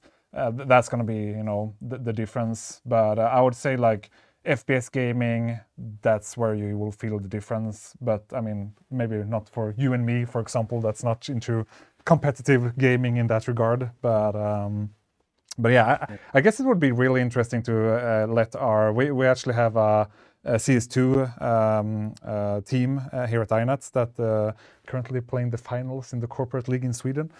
So it would be fun to let them have a go at it, actually. Yeah, exactly. But yeah. Okay. The next product I wanted to talk about was actually going to be the M10s OLED that we've got. Of course, I haven't got one here, and I'd love to show it to you, because there's a couple of things about it physically that I think are really interesting. Again, I'm going to just sort of pull it back to the development with Fnatic, because actually how we've worked with them before this model, they came in almost as an advisory capacity. So what I mean is they came in a little bit later in the development of certain products. So for example, we've got a product called the Inzone H5 and also the Inzone Buds.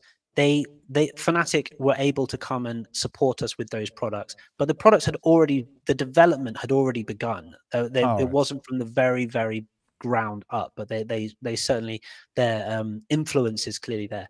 But with this model, this was the first one that was really ground up. This was right from the beginning, and one of the key things was getting this design right, this physical design. And I don't know if you guys have got one there either, but you have to really see it to understand how clever it is. You know, the way that you can very carefully and easily adjust the screen up and down. You got yourself a full 360-degree rotation.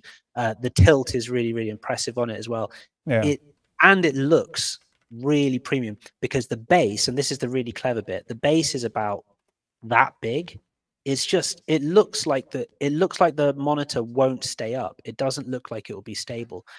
But the reason it is there is a the panel at the back of the monitor. It's very, very clever. The center of that panel is always directly above the center of the base, and it's got a very low center of gravity.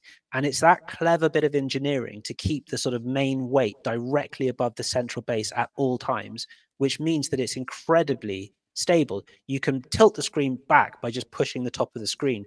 It doesn't push the whole thing over. It just, even though the base is like this big, it just perfectly angles it.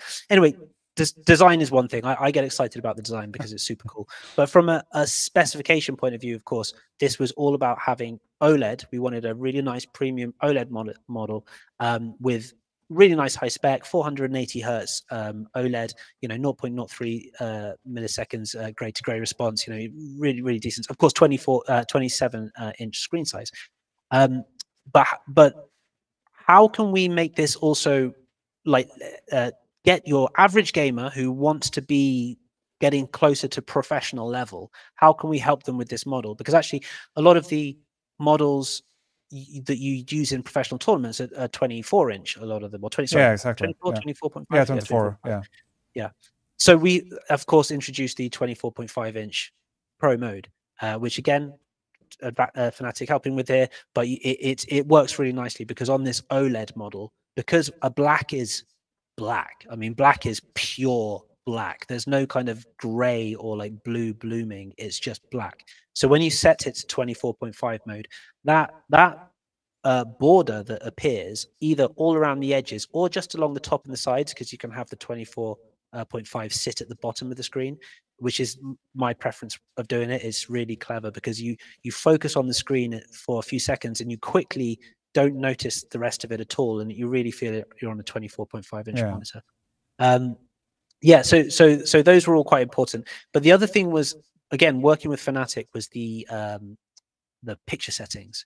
So they've introduced a number of different settings for first-person shooter.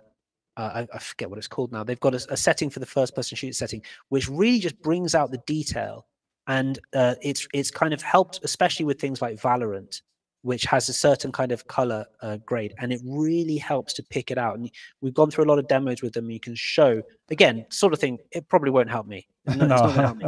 But it gives you that slight advantage that if you're getting there, if you're like almost pro level, or you're aspiring to be at that level, you're going to be able to take advantage of this sort of thing. So it really gives you an advantage.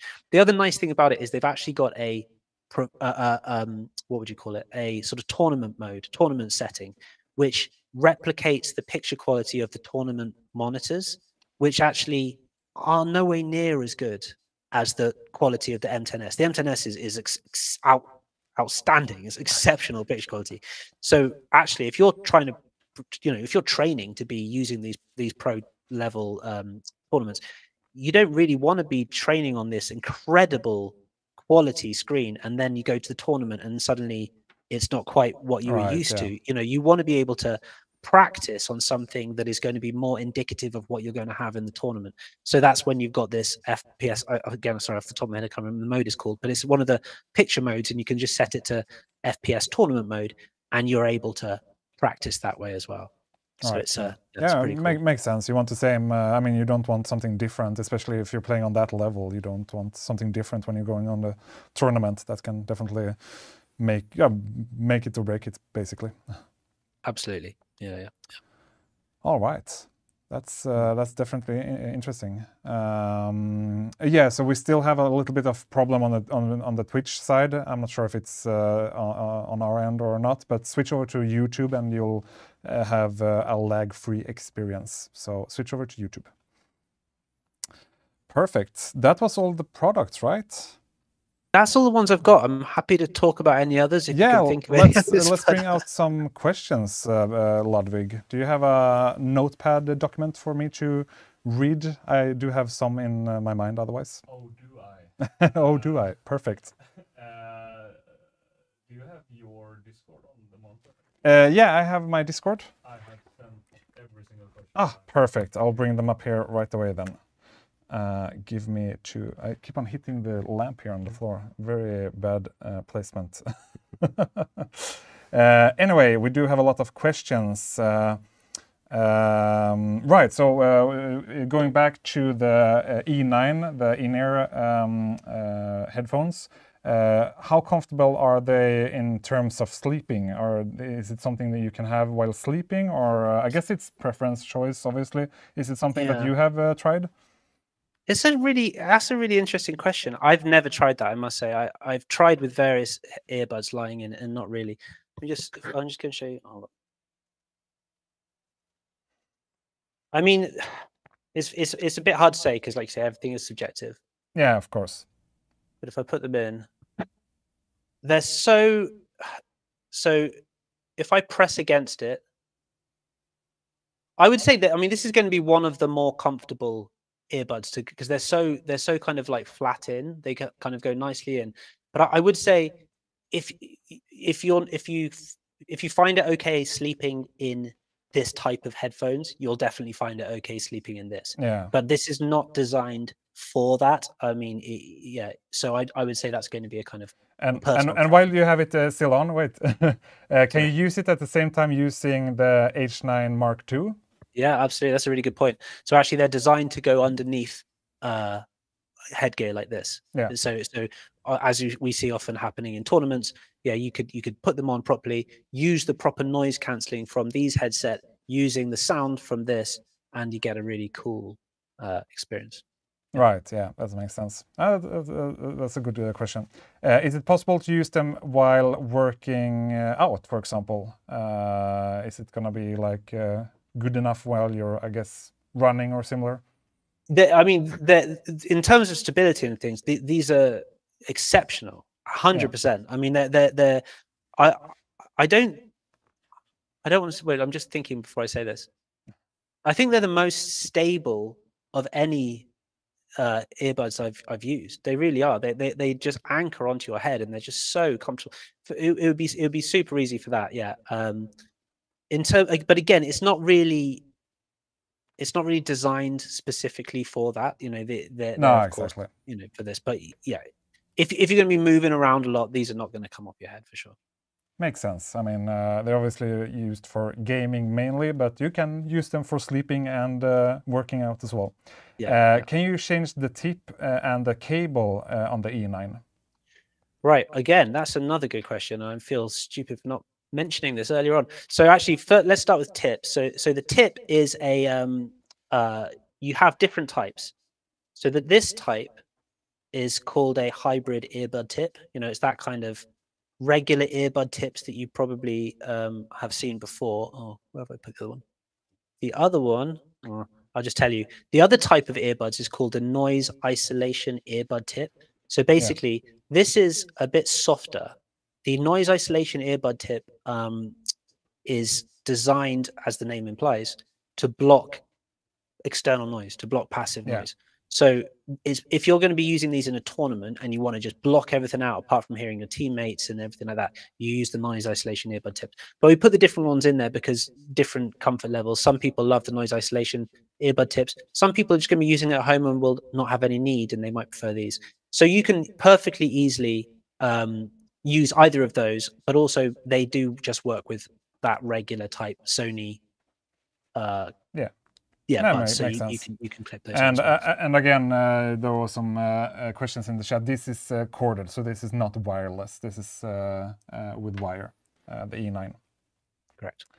Nice. Let's see here. How does the E9 handle game sound and music? Like I haven't had in-ear before, and now I've ordered them. Is it the same as over-ear? In terms of quality, is it the same? Is that what they're asking? How is it? I guess good quality and the music and the sound. I guess it's all like subjective, obviously. But if you would compare them, it is. But what I would say is, if you're how would I put it? If you're big into your music quality headphones, you'll notice that these are tuned for gaming. That is their leaning. However, they do have an EQ, a specific EQ for music. So they are not bad music headphones at all. You could use them perfectly well for that.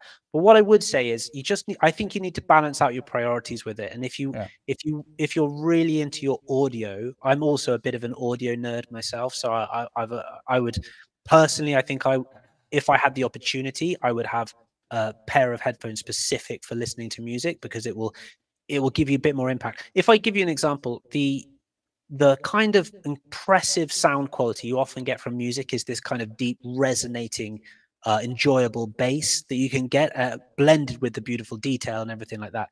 Now, these products can deliver some really nice, powerful, clean bass, but remember, that's not really what they're designed for. They're designed for detail and precision and accuracy.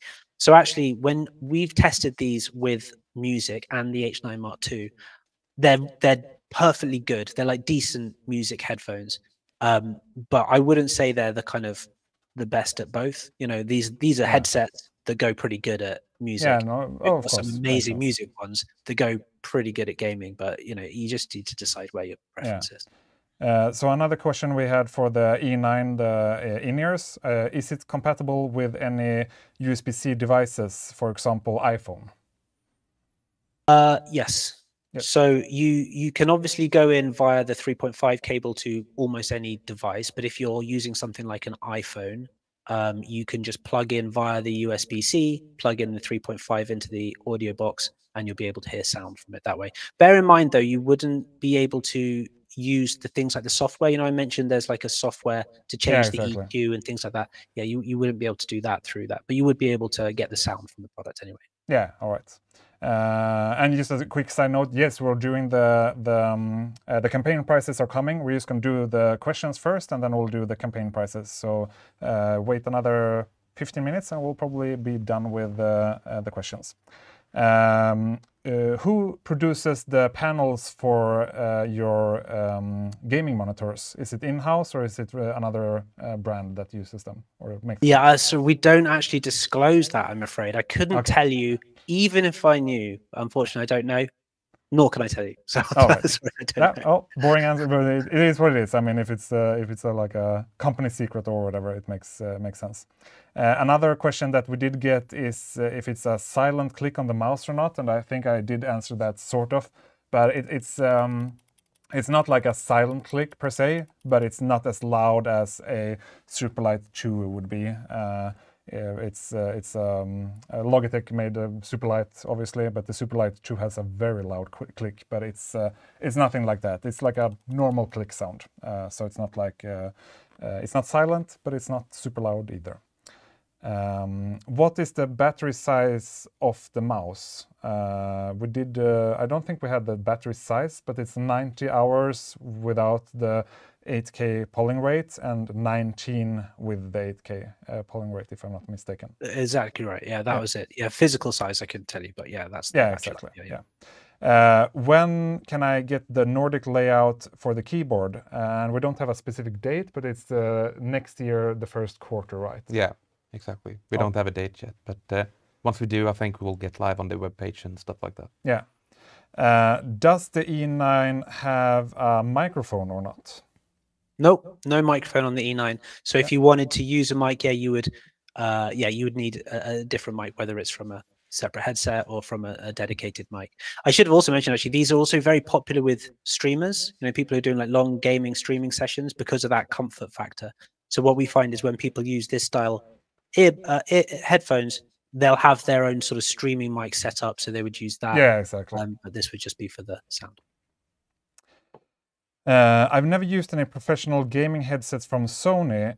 Did get a simple one for traveling and Teams. What's with the software for gaming headset? Is it good? Any thoughts about the software?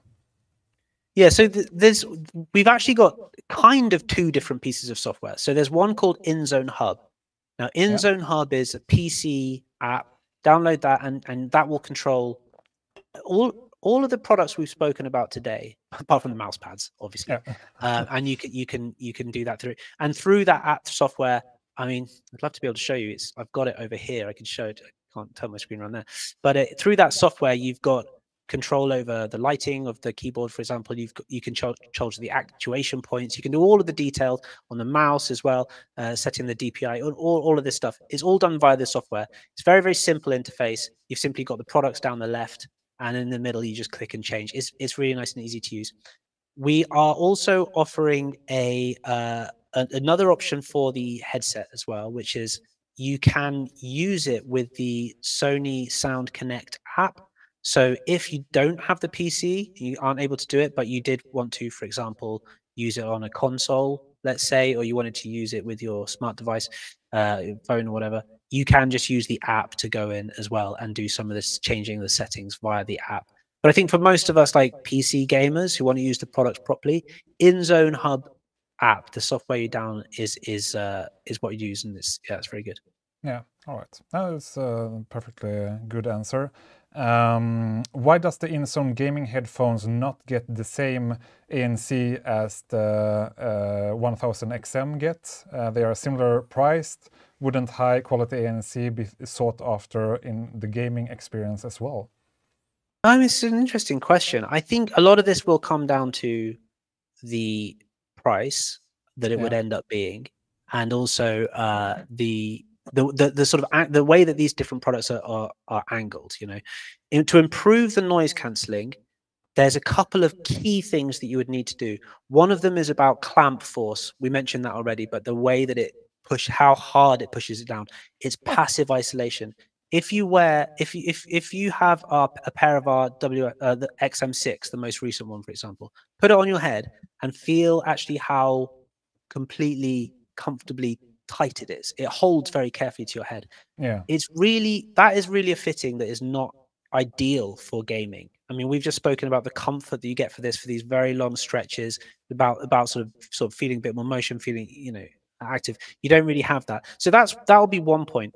But also for the noise cancelling, the Mark 6, for example, has got 12 mics. So that's 6 mics in each headset, each ear cup, sorry. That's an enormous amount, and it takes a large amount of processing. And it's one of the big technological successes with those music headsets. But if you integrate that in this, you're going to start compromising a lot of the features that are here for gaming. You know, this is all about everything is in this headset is considered for gaming. And if you start adding all of these other different technologies, different processors that aren't really for gaming, you'll end up pushing the price up. And I'm not sure, what the real overall effectiveness would be. So I guess the quick answer is it'd be great to get noise cancelling levels that you get from something like that. But just remember that these do gaming way better than the Mark 6. You know, so someone with Mark 6 could say, you know, can't we have the gaming features? I guess something like latency is also something that gets into a factor as well. And that's actually a question. What is the latency on the H9 Mark II? The latency, so when you use it with, of course, you've got regular Bluetooth, which is the lowest latency. I don't have that number. Let me see if I've got the numbers for you. But yeah, so in terms of the 2.4 gigahertz, you know, I haven't got the numbers actually for you, unfortunately. Okay. Yeah. So remember, you've got 4 ways to do it on the model. You've got the regular Bluetooth, which is quite high latency, which is just indicative of the technology. You've got LE audio, which is very, very low latency. And sorry, I don't actually have the numbers to share. And 3.5 millimeter cable you can plug straight in, which of course is fantastic, and 2.4 gigahertz. Those LE audio 3.5 and 2.4 gigahertz are all kind of low enough latency to essentially be no latency. You know, it's low enough for that kind of level.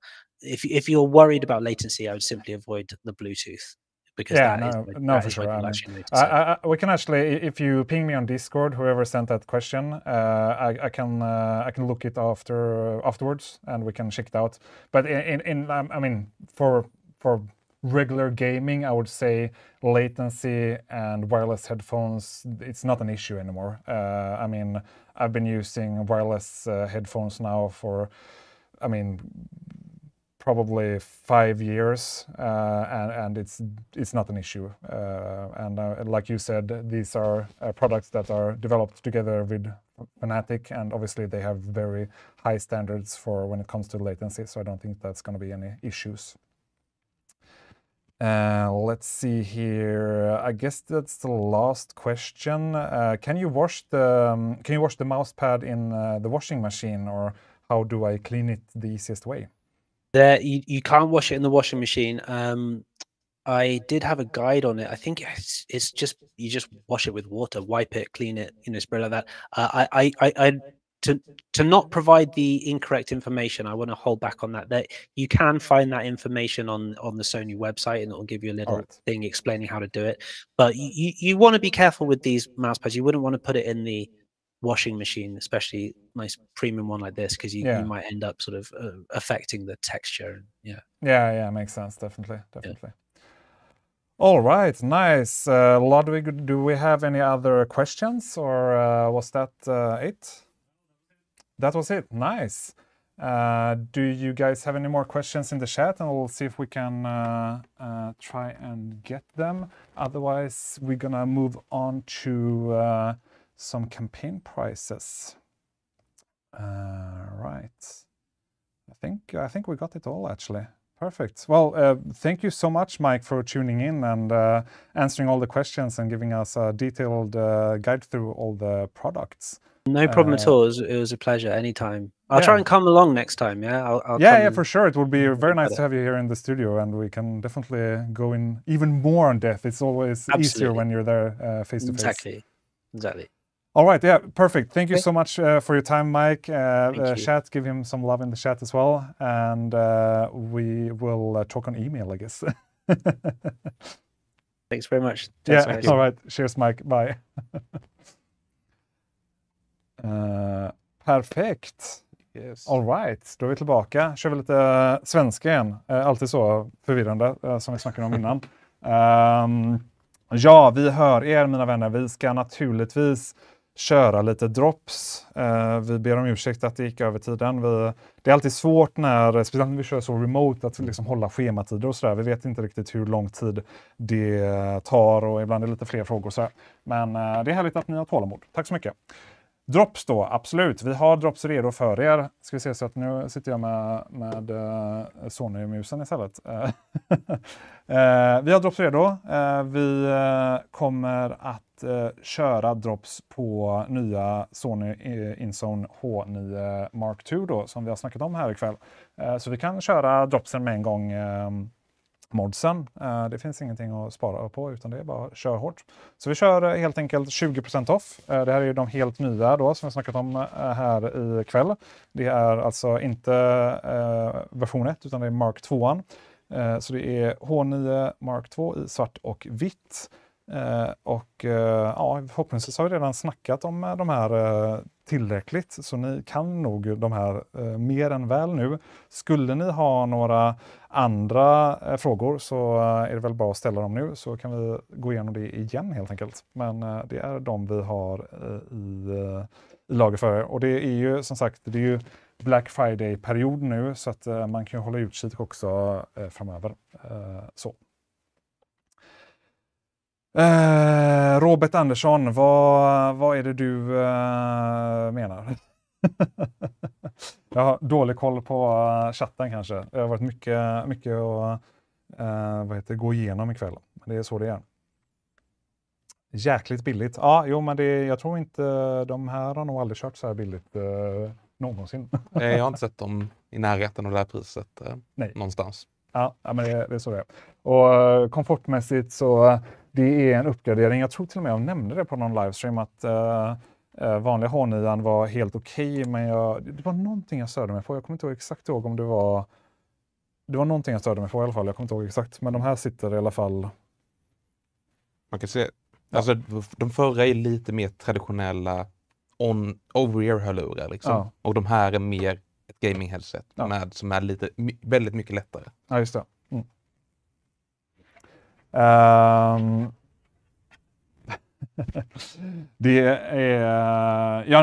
Det ska sägas då, det här är ju vår Inzone livestream. Vi har en Black Friday livestream som kommer att köras om 2 veckor, som kommer att vara megaklick. Och det är alltså den 27 november. Då kan man förvänta sig mer Black Friday drops, men det här är inte en Black Friday livestream. Vad var det mer? Ja, vi har ju en tävling. Den ska vi dra. Ja, vi har flera tävlingar faktiskt. Så att vi ska försöka gå igenom lite tävlingar nu. Vi har ju då E9 in-ear som vi snackade om tidigare. Det är de vi ska, tävla ut nu. Så jag ska ta och exportera alla namn från Gleam, så får vi det gjort.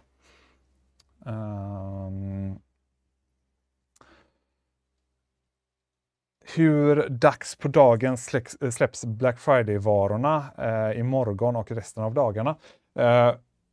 Backman, har vi gått ut med exakt tid imorgon? Jag tror inte vi har gjort det, eller har vi gjort det? Jag var inte med på dagens synkmöte som vi hade. Jag tror inte vi har gått ut med tid, nej. Nej, okej.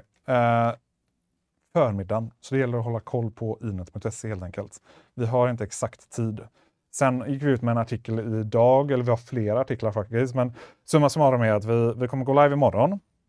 Sen kommer vi varje vardag att uppdatera med nya erbjudanden, och vi kommer ha en specifik flik på inet.se som heter nya produkter, som, där det uppdateras kontinuerligt. Då kommer, jag tror det är så, det fungerar på så sätt att när en produkt läggs in så kommer den att vara under nya produkter i 24 timmar. Så det gäller att liksom hålla koll på den fliken helt enkelt. Utöver det så har vi även en guide på inet.se där Backe tipsar lite om komponenter specifikt och vilka datum man ska hålla utkik på om man är ute efter en specifik komponent. Ja, 10.00 är väl det vi har kört traditionellt, men ofta när vi har de här större kampanjerna så är det mycket som behöver synkas. Det kanske är någon enskild produkt som inte har gått live ännu, så därför vill vi liksom inte säga exakt 10.00, men det brukar vara ungefär då. Är det någon mer än tävlingslänk nummer 1? Vi har 3 tävlingar ikväll, så det kommer vara mycket tävlingar nu här på slutet helt enkelt. Man försöker hålla ett schema och sen blir det liksom inte alltid som man har tänkt helt enkelt. Ni som har varit med på våra livestreams länge, ni vet vad jag snackar om.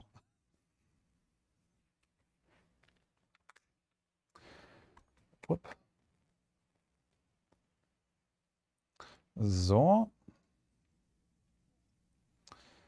Där har vi tävlingslänken. Ska vi lösa det? Om ni har några fler frågor till Sony så får ni passa på att ställa dem nu.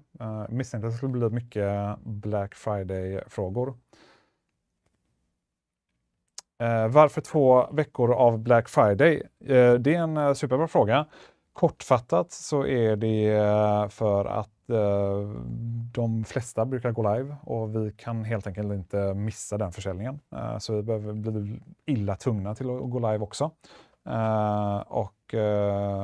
Vi försöker vara så transparenta som möjligt med att alla erbjudanden släpps inte nu med en gång, utan vi kommer liksom köra kontinuerligt fram tills Black Friday. Och sen har ju vi då även 2 livestreams som vi kör under Black Friday-veckan. Och det är ju då på tisdagen, så 25. Och även på torsdagen, 27 då. Och mer information om de kommer. Eller vi har ju redan om den 27 november, det är ju torsdags livestreamen, det är ju så då vi kör megaklick. Och den kommer starta 17.00 och det kommer vara en lite längre livestream. Där kan man nog förvänta sig i alla fall en 5-6 timmar. Och där kommer vi ha flera droppperioder, så vi kommer ha olika drops som vi kör under hela kvällen.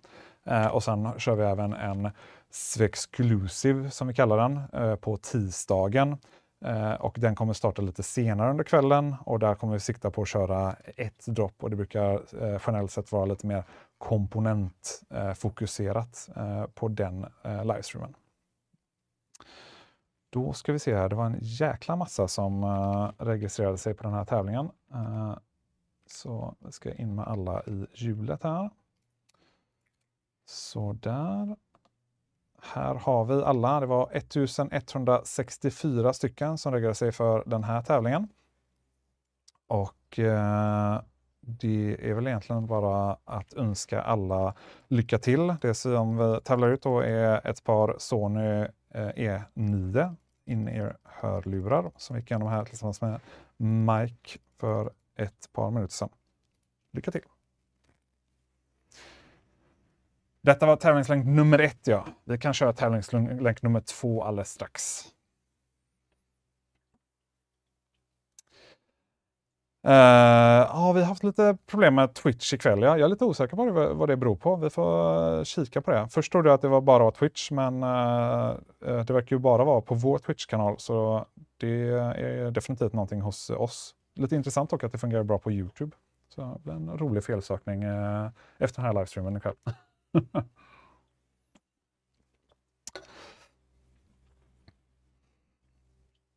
Mitt tåg, ja, det är som det är.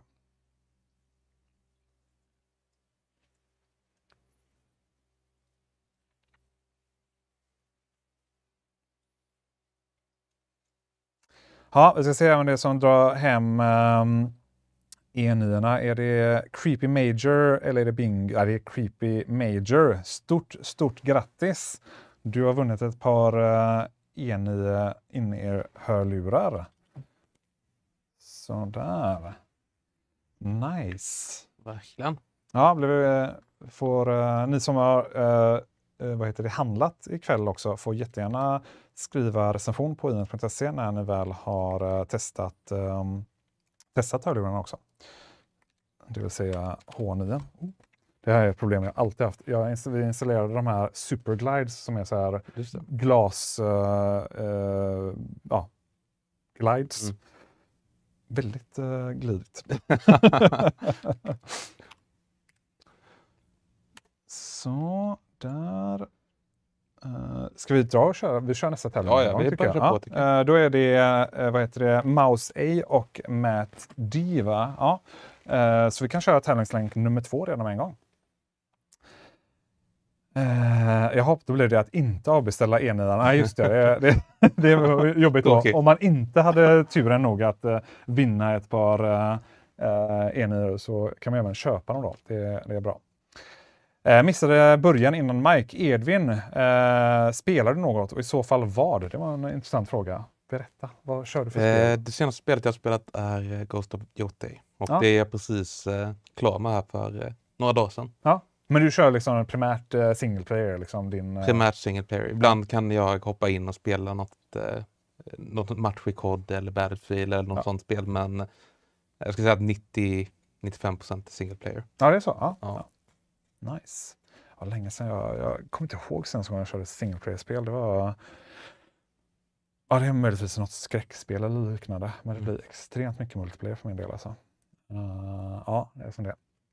Ja, vi kör tävlingslänk nummer 2. Jag tänker att vi kör den ganska snabbt. Så för er som har varit med nu då, ni får chansen här. Vi kör den tills 19.00, så 3 minuter. Så in och regger snabbt som attans. För annars kommer ni missa att vara med på den helt enkelt. Sen har jag fått förfrågan internt om lite hjälp. Vi håller på och för fulla muggar att lansera Taurus lite mer vi vill inte gå in på detaljer, men kan säga så här, det uppskattas enormt mycket om ni har tid att gå in på Trustpilot och ge lite recensioner på Taurus Gaming. Vi har fått in 6 omdömen där och jag tror att det finns nog en hel del utav er i chatten som har testat Taurus som jättegärna får gå in och skriva ett fint omdöme på den om ni har lite tid över. Vilket ni borde ha. Uppskattas. Ta tillbaka Taurus-stolarna. Ja, det är kanske en helt omöjlighet. Hur många är det där hemma som har haft en Taurus-stol? Eller hur många är det hemma som har haft en Taurus-produkt? Och om ni skriver ja i chatten så får ni gå in på Trustpilot och skriva en recension. Förbjud vita hemsidor. Ja, jag tror inte de har en dark mode på Trustpilot tyvärr. Det är bara Inet som har en otroligt nice dark mode. Så. Flashbang, ja, men vi kan göra det igen. Boom. Som CS. Men vad är liksom, om du spelar multiplayer, då är det primärt Call of Duty? Men det brukar vara en sån spel som är rätt lätt att komma in i och gå ut ur. Ja, liksom. jag köper det. Så att de har legat... Call of Duty är ofta något för det, jag tycker ofta de har haft bra kampanjer. Inte senaste spelet dock, men innan det har de ändå haft ett gäng bra kampanjer som jag gillar att spela ändå. Så att då är det ett lätt spel att hoppa in i. Jag håller med, jag tycker de faktiskt har lyckats väldigt bra. Jag har kört, senast var nog i och för sig, det måste ha varit Vanguard som jag körde kampanjen på. Den var fruktansvärt trevlig. Ja. De har bra atmosfärer. Jag kan verkligen uppskatta det. Både jag och sambon har varsin Taurus-stol. Ja, men kul att höra. Moget och teamflasha. Ja, jag vet, jag är ledsen. Men när ni skriver sådana grejer så kan jag liksom, det är omöjligt att inte bara köra en liten sån flashbang. Det är gött. Ja, vi har ju en till tävling på G, så jag ska ta och börja förbereda för den. Så vi är redo att dra fler vinnare helt enkelt. Tävling nummer 2 då, där vi låter ut en Sony Inzone mus och musmatta. Ska vi se här. Vi hade ju kunnat visa skillnaden på D och F-varianten, just materialvalet tänker jag. Eller ja, det är väl baksidan. Jag vet inte vad är liksom, alltså det är svårt att liksom säga, för det här är ju lite mer som Mike sa, det är lite mer gummi. Ja. Och det här är någonting annat, lite godare. Exakt. Det här är lite mer traditionellt skulle jag säga. Ja. Så det här känner man ju igen mer. Men ja. Not for sale står det på den här. Men den är lite tjockare framförallt. Det är väl det som är liksom, eller för mig då som inte är competitive FPS-spelare, så den stora skillnaden på liksom den här då lite dyrare varianten kontra den vanliga, det är väl just liksom tjockleken. Det är väl more or less det. Men man får väl lita på att Fnatic har gjort the fine-tunings på den andra då. Exakt. Tävling nummer 2, jag löser den här med gång. Molin, hur många Inzone har ni bakom er? Är det 6 eller 8? 6 stycken. Ja. Ska jag berätta varför jag la dem där? Det finns en anledning till att jag la dem där. Och det är inte, ja de är fina att se på också.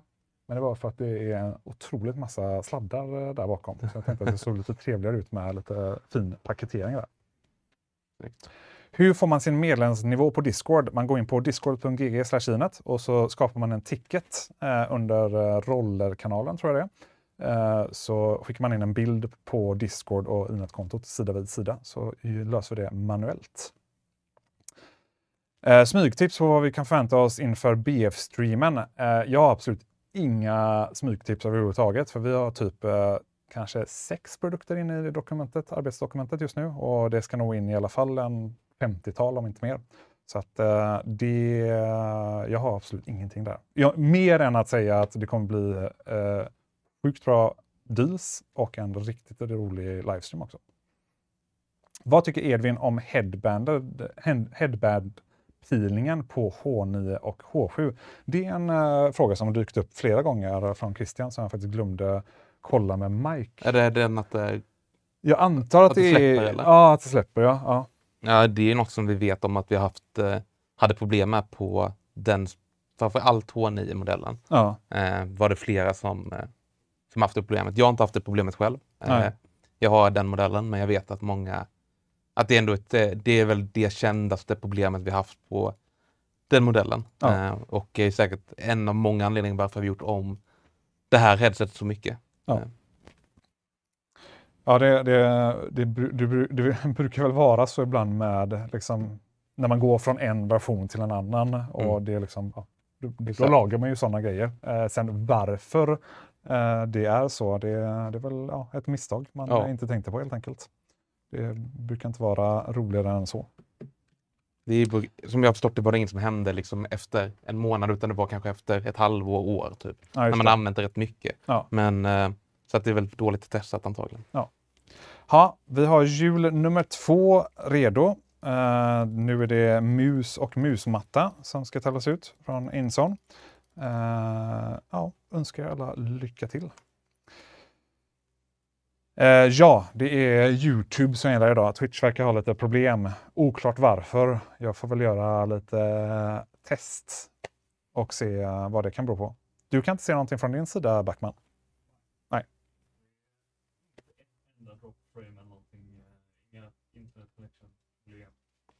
Härligt. Det är sånt som är asroligt att felsöka. Så här, vi ser inga fel på vår sida, utan det är bara it doesn't work. Härligt.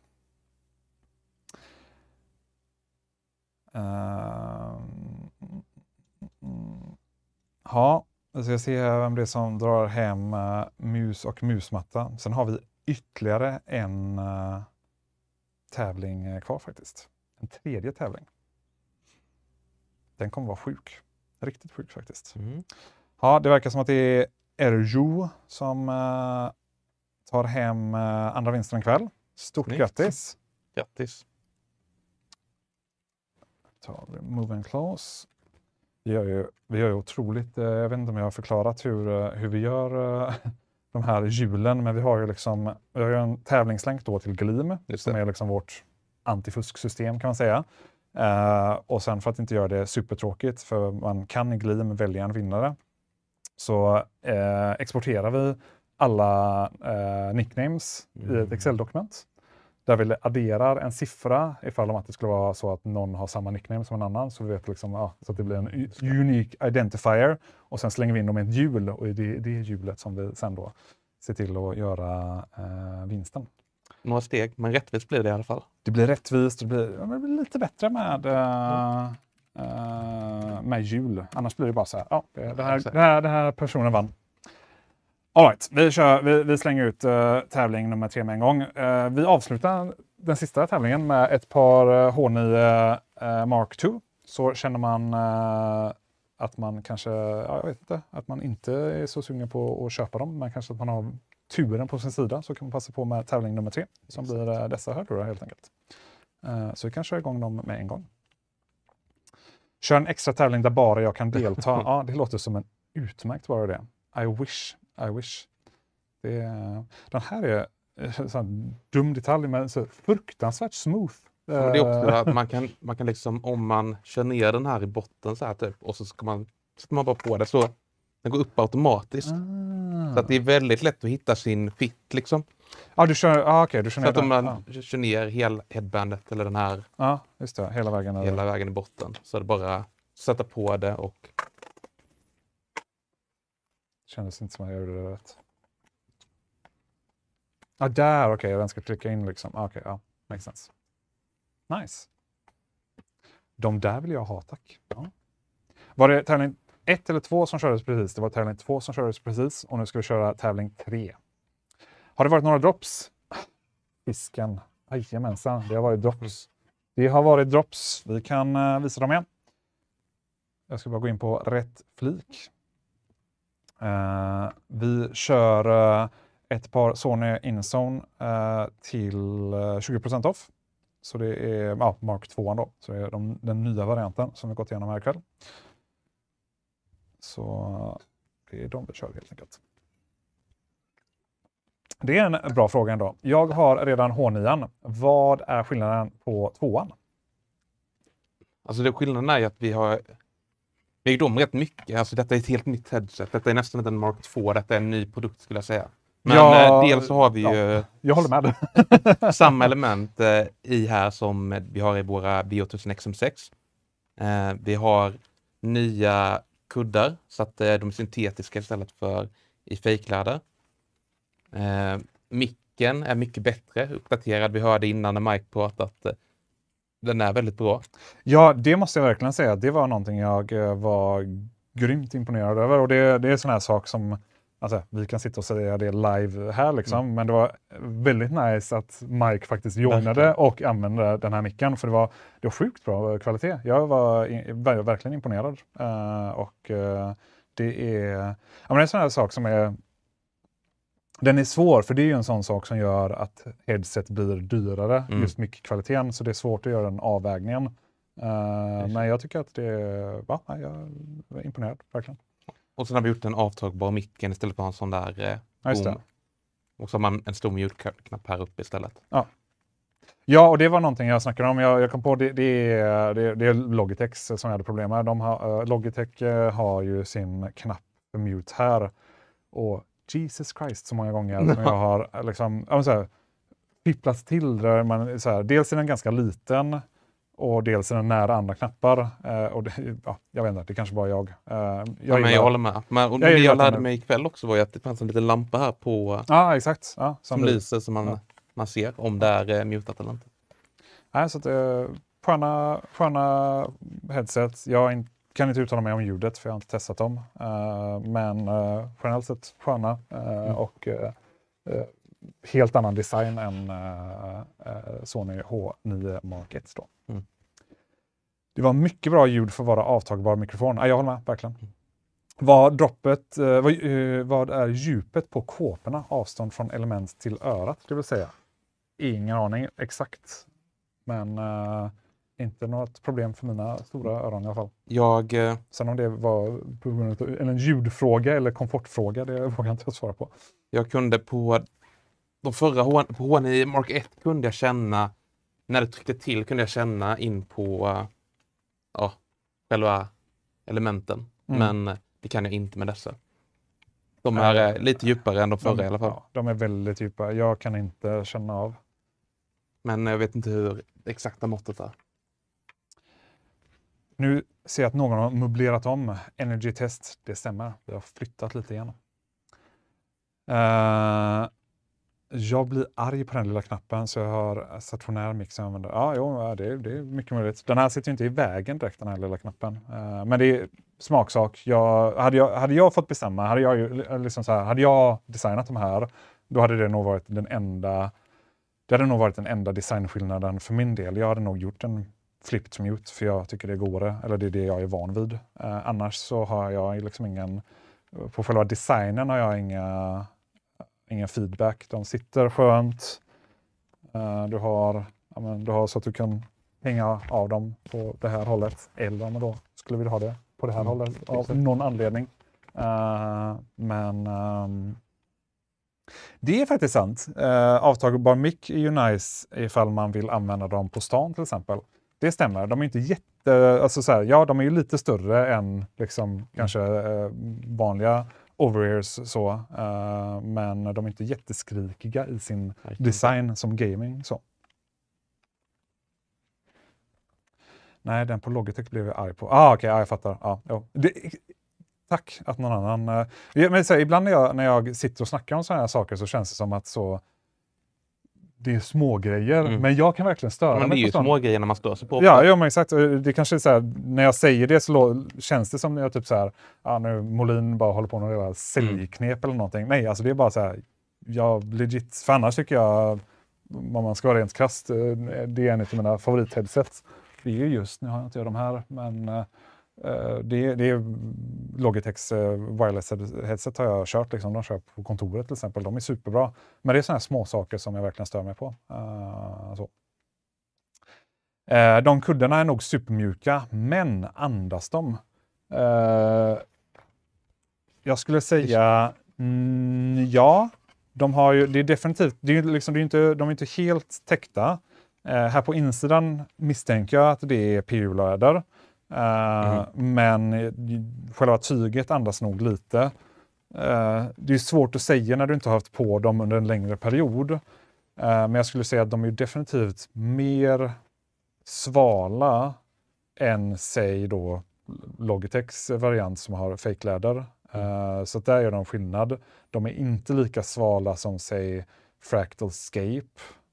Så det är väl någonstans däremellan. Så.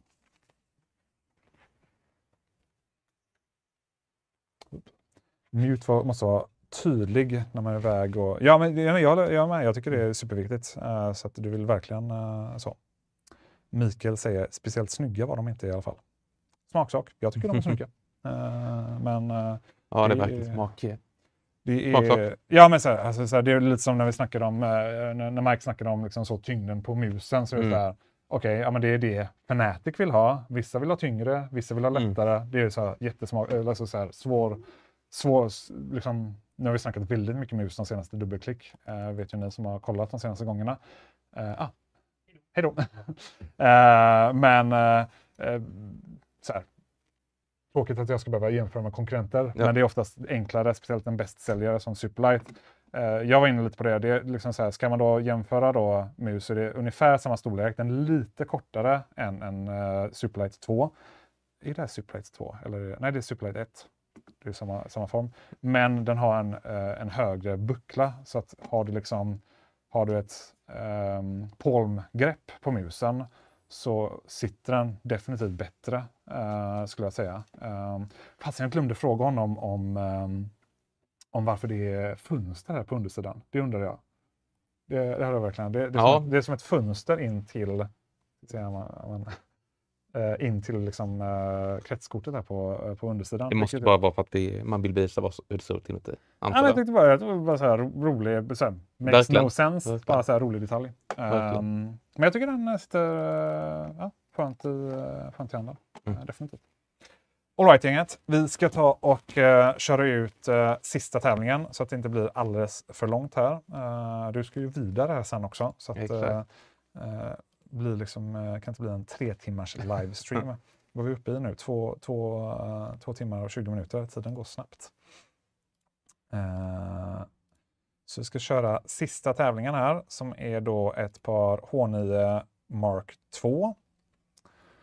Och har ni några fler frågor så får ni ställa det. Är det vita eller svarta som vi tävlar ut? Det är valfritt kanske? Jag tror vi kan välja. Vi kan välja? Ja, Ja. men nice. Ja. Det var ju gött.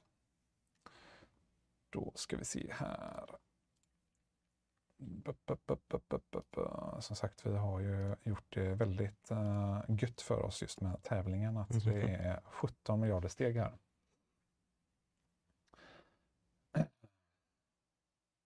Ja, vi har ju kampanjpriser på H9 just nu. Så känner man att man inte har turen med sig så kan man alltid köpa ett par stycken istället.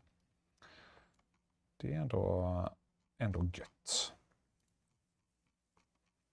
Då tar jag svarta, tack. Ja, vi får se vem som vinner först också. Men jag gillar the confidence.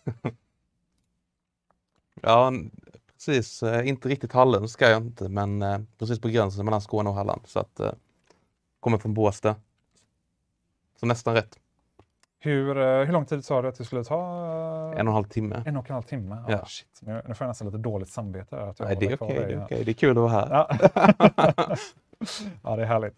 Ja, vi kör sista vinsten för kväll. Ett par H9 Mark Pro. Mark 2. Nu börjar jag tappa det helt och hållet. Mark Pro. Kanske det man skulle sagt det till. Ett H9 Pro istället. Ja, exakt. För det är ju lite utav, som du säger, det är liksom inte en version 2 utan det är ju verkligen en gedigen uppdaterad. Oj, nu började hjulet här spamma rejält med alla emojis och liknande. Gött.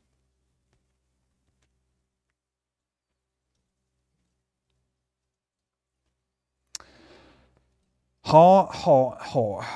Han vågar inte kommentera. Vad är det vi inte vågar kommentera för någonting? Ni är inte så godtyckliga ibland, chatten. Ni får snälltolka att vi missar frågorna ibland. Jag kan säga att ibland så smattrar det till rejält i chatten och det är svårt att inte hinna kika på alla frågor helt enkelt. Är hjulet riggat? 100% riggat. Swishar man mig så får man större chans.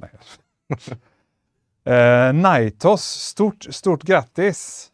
Du blir kvällens sista vinnare och vinner ett par H9 Mark 2.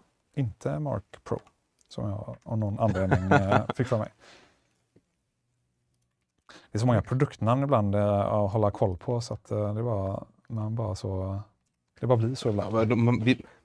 På produktnamnsavdelningen är man inte jättekreativ. Antingen så är det väldigt komplicerat namn eller så är det något med Pro eller Max. Ni har ju enklare produktnamn än säg typ Acers Monitor.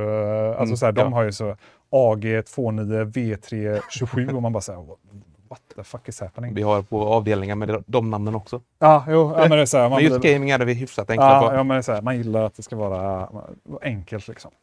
Yes. När är nästa ESET-stream? Mycket bra fråga, Viktor. Vi får väl kolla med Anders på ESET när han är sugen på att komma över igen. Men det blir nog inte i år i alla fall. Vem vann? Det var Naitos. På hur man uttalar det. Testar ni drops? Alltså om grejerna håller att tappa i golvet. Det är en väldigt bra fråga. Jag lite osäker på just headset är väl inte det någonting man brukar testa jättemycket utan det man brukar testa är väl liksom hur många gånger du kan ta på dig och ta av dig, alltså att man gör ett sånt här test i fabrik. Exakt, och de här är ju väldigt hållbara på det sättet. Jag har sett folk dra ut dem mer än vad jag vågar, men alltså man kan ju dra ut dem väldigt. Ja, det är nog inga konstigheter. Men dropp vet jag faktiskt inte, och jag vet inte om de har gjort det på musen heller. Jag vet att vi har gjort massa klicktest och den håller för hur många klick som helst. Ja. Men det får jag kolla upp om vi har gjort dropptest på den. Ja, nice. Har vi några fler frågor? Eller ska vi runda av där? Vad säger ni i chatten? Ja, vi har haft lite problem med Twitch ikväll. Jag ber om ursäkt. Det är YouTube som gäller. Ja, det hade vi Nightus i chatten också. Kul. Ni som då har köpt någonting ikväll eller vunnit någonting ikväll får jättegärna göra en recension på inet.se på produkten. Jag blev ju också ombedd här internt och göra en liten snabb shoutout till Towers Gaming. Så på Trustpilot får ni gärna gå in och göra en liten review på Towers Gaming. Vi kommer ju lansera en ny hemsida, separat hemsida för det alldeles strax. Så det kommer vara towersgaming.com som gäller. Kommer fortsätta sälja Taurus på Inet naturligtvis också. Men lite extra marknadsföring är supernice där. Tack för frågan, jag är alltid på. Behöver lite förvarning för att köra CTF dock, Anders på ESET. Ja, det tyckte jag såg det i chatten förut. Ja, men vi ska definitivt göra en till CTF tycker jag. Någon gång. Trademark. Soon. Ja, men vi tackar väl för det. Tack så jättemycket att du har varit med och orkat vara med så länge. Ja, verkligen. Det var kul att vara här. Ja, nice. Och kom gärna tillbaka. Ja, jättegärna. Chatten, vi syns nästa vecka. Då är det Fairphone som är på besök. Och för er då som har undrat om Black Friday livestream så kan jag meddela att det är 27 november som gäller 17.00. Man kan få en notifikation på Discord bland annat om man går in där, discord.gg/inet. Och tills dess så får ni ha det riktigt gött så syns vi nästa vecka. Ha det gött!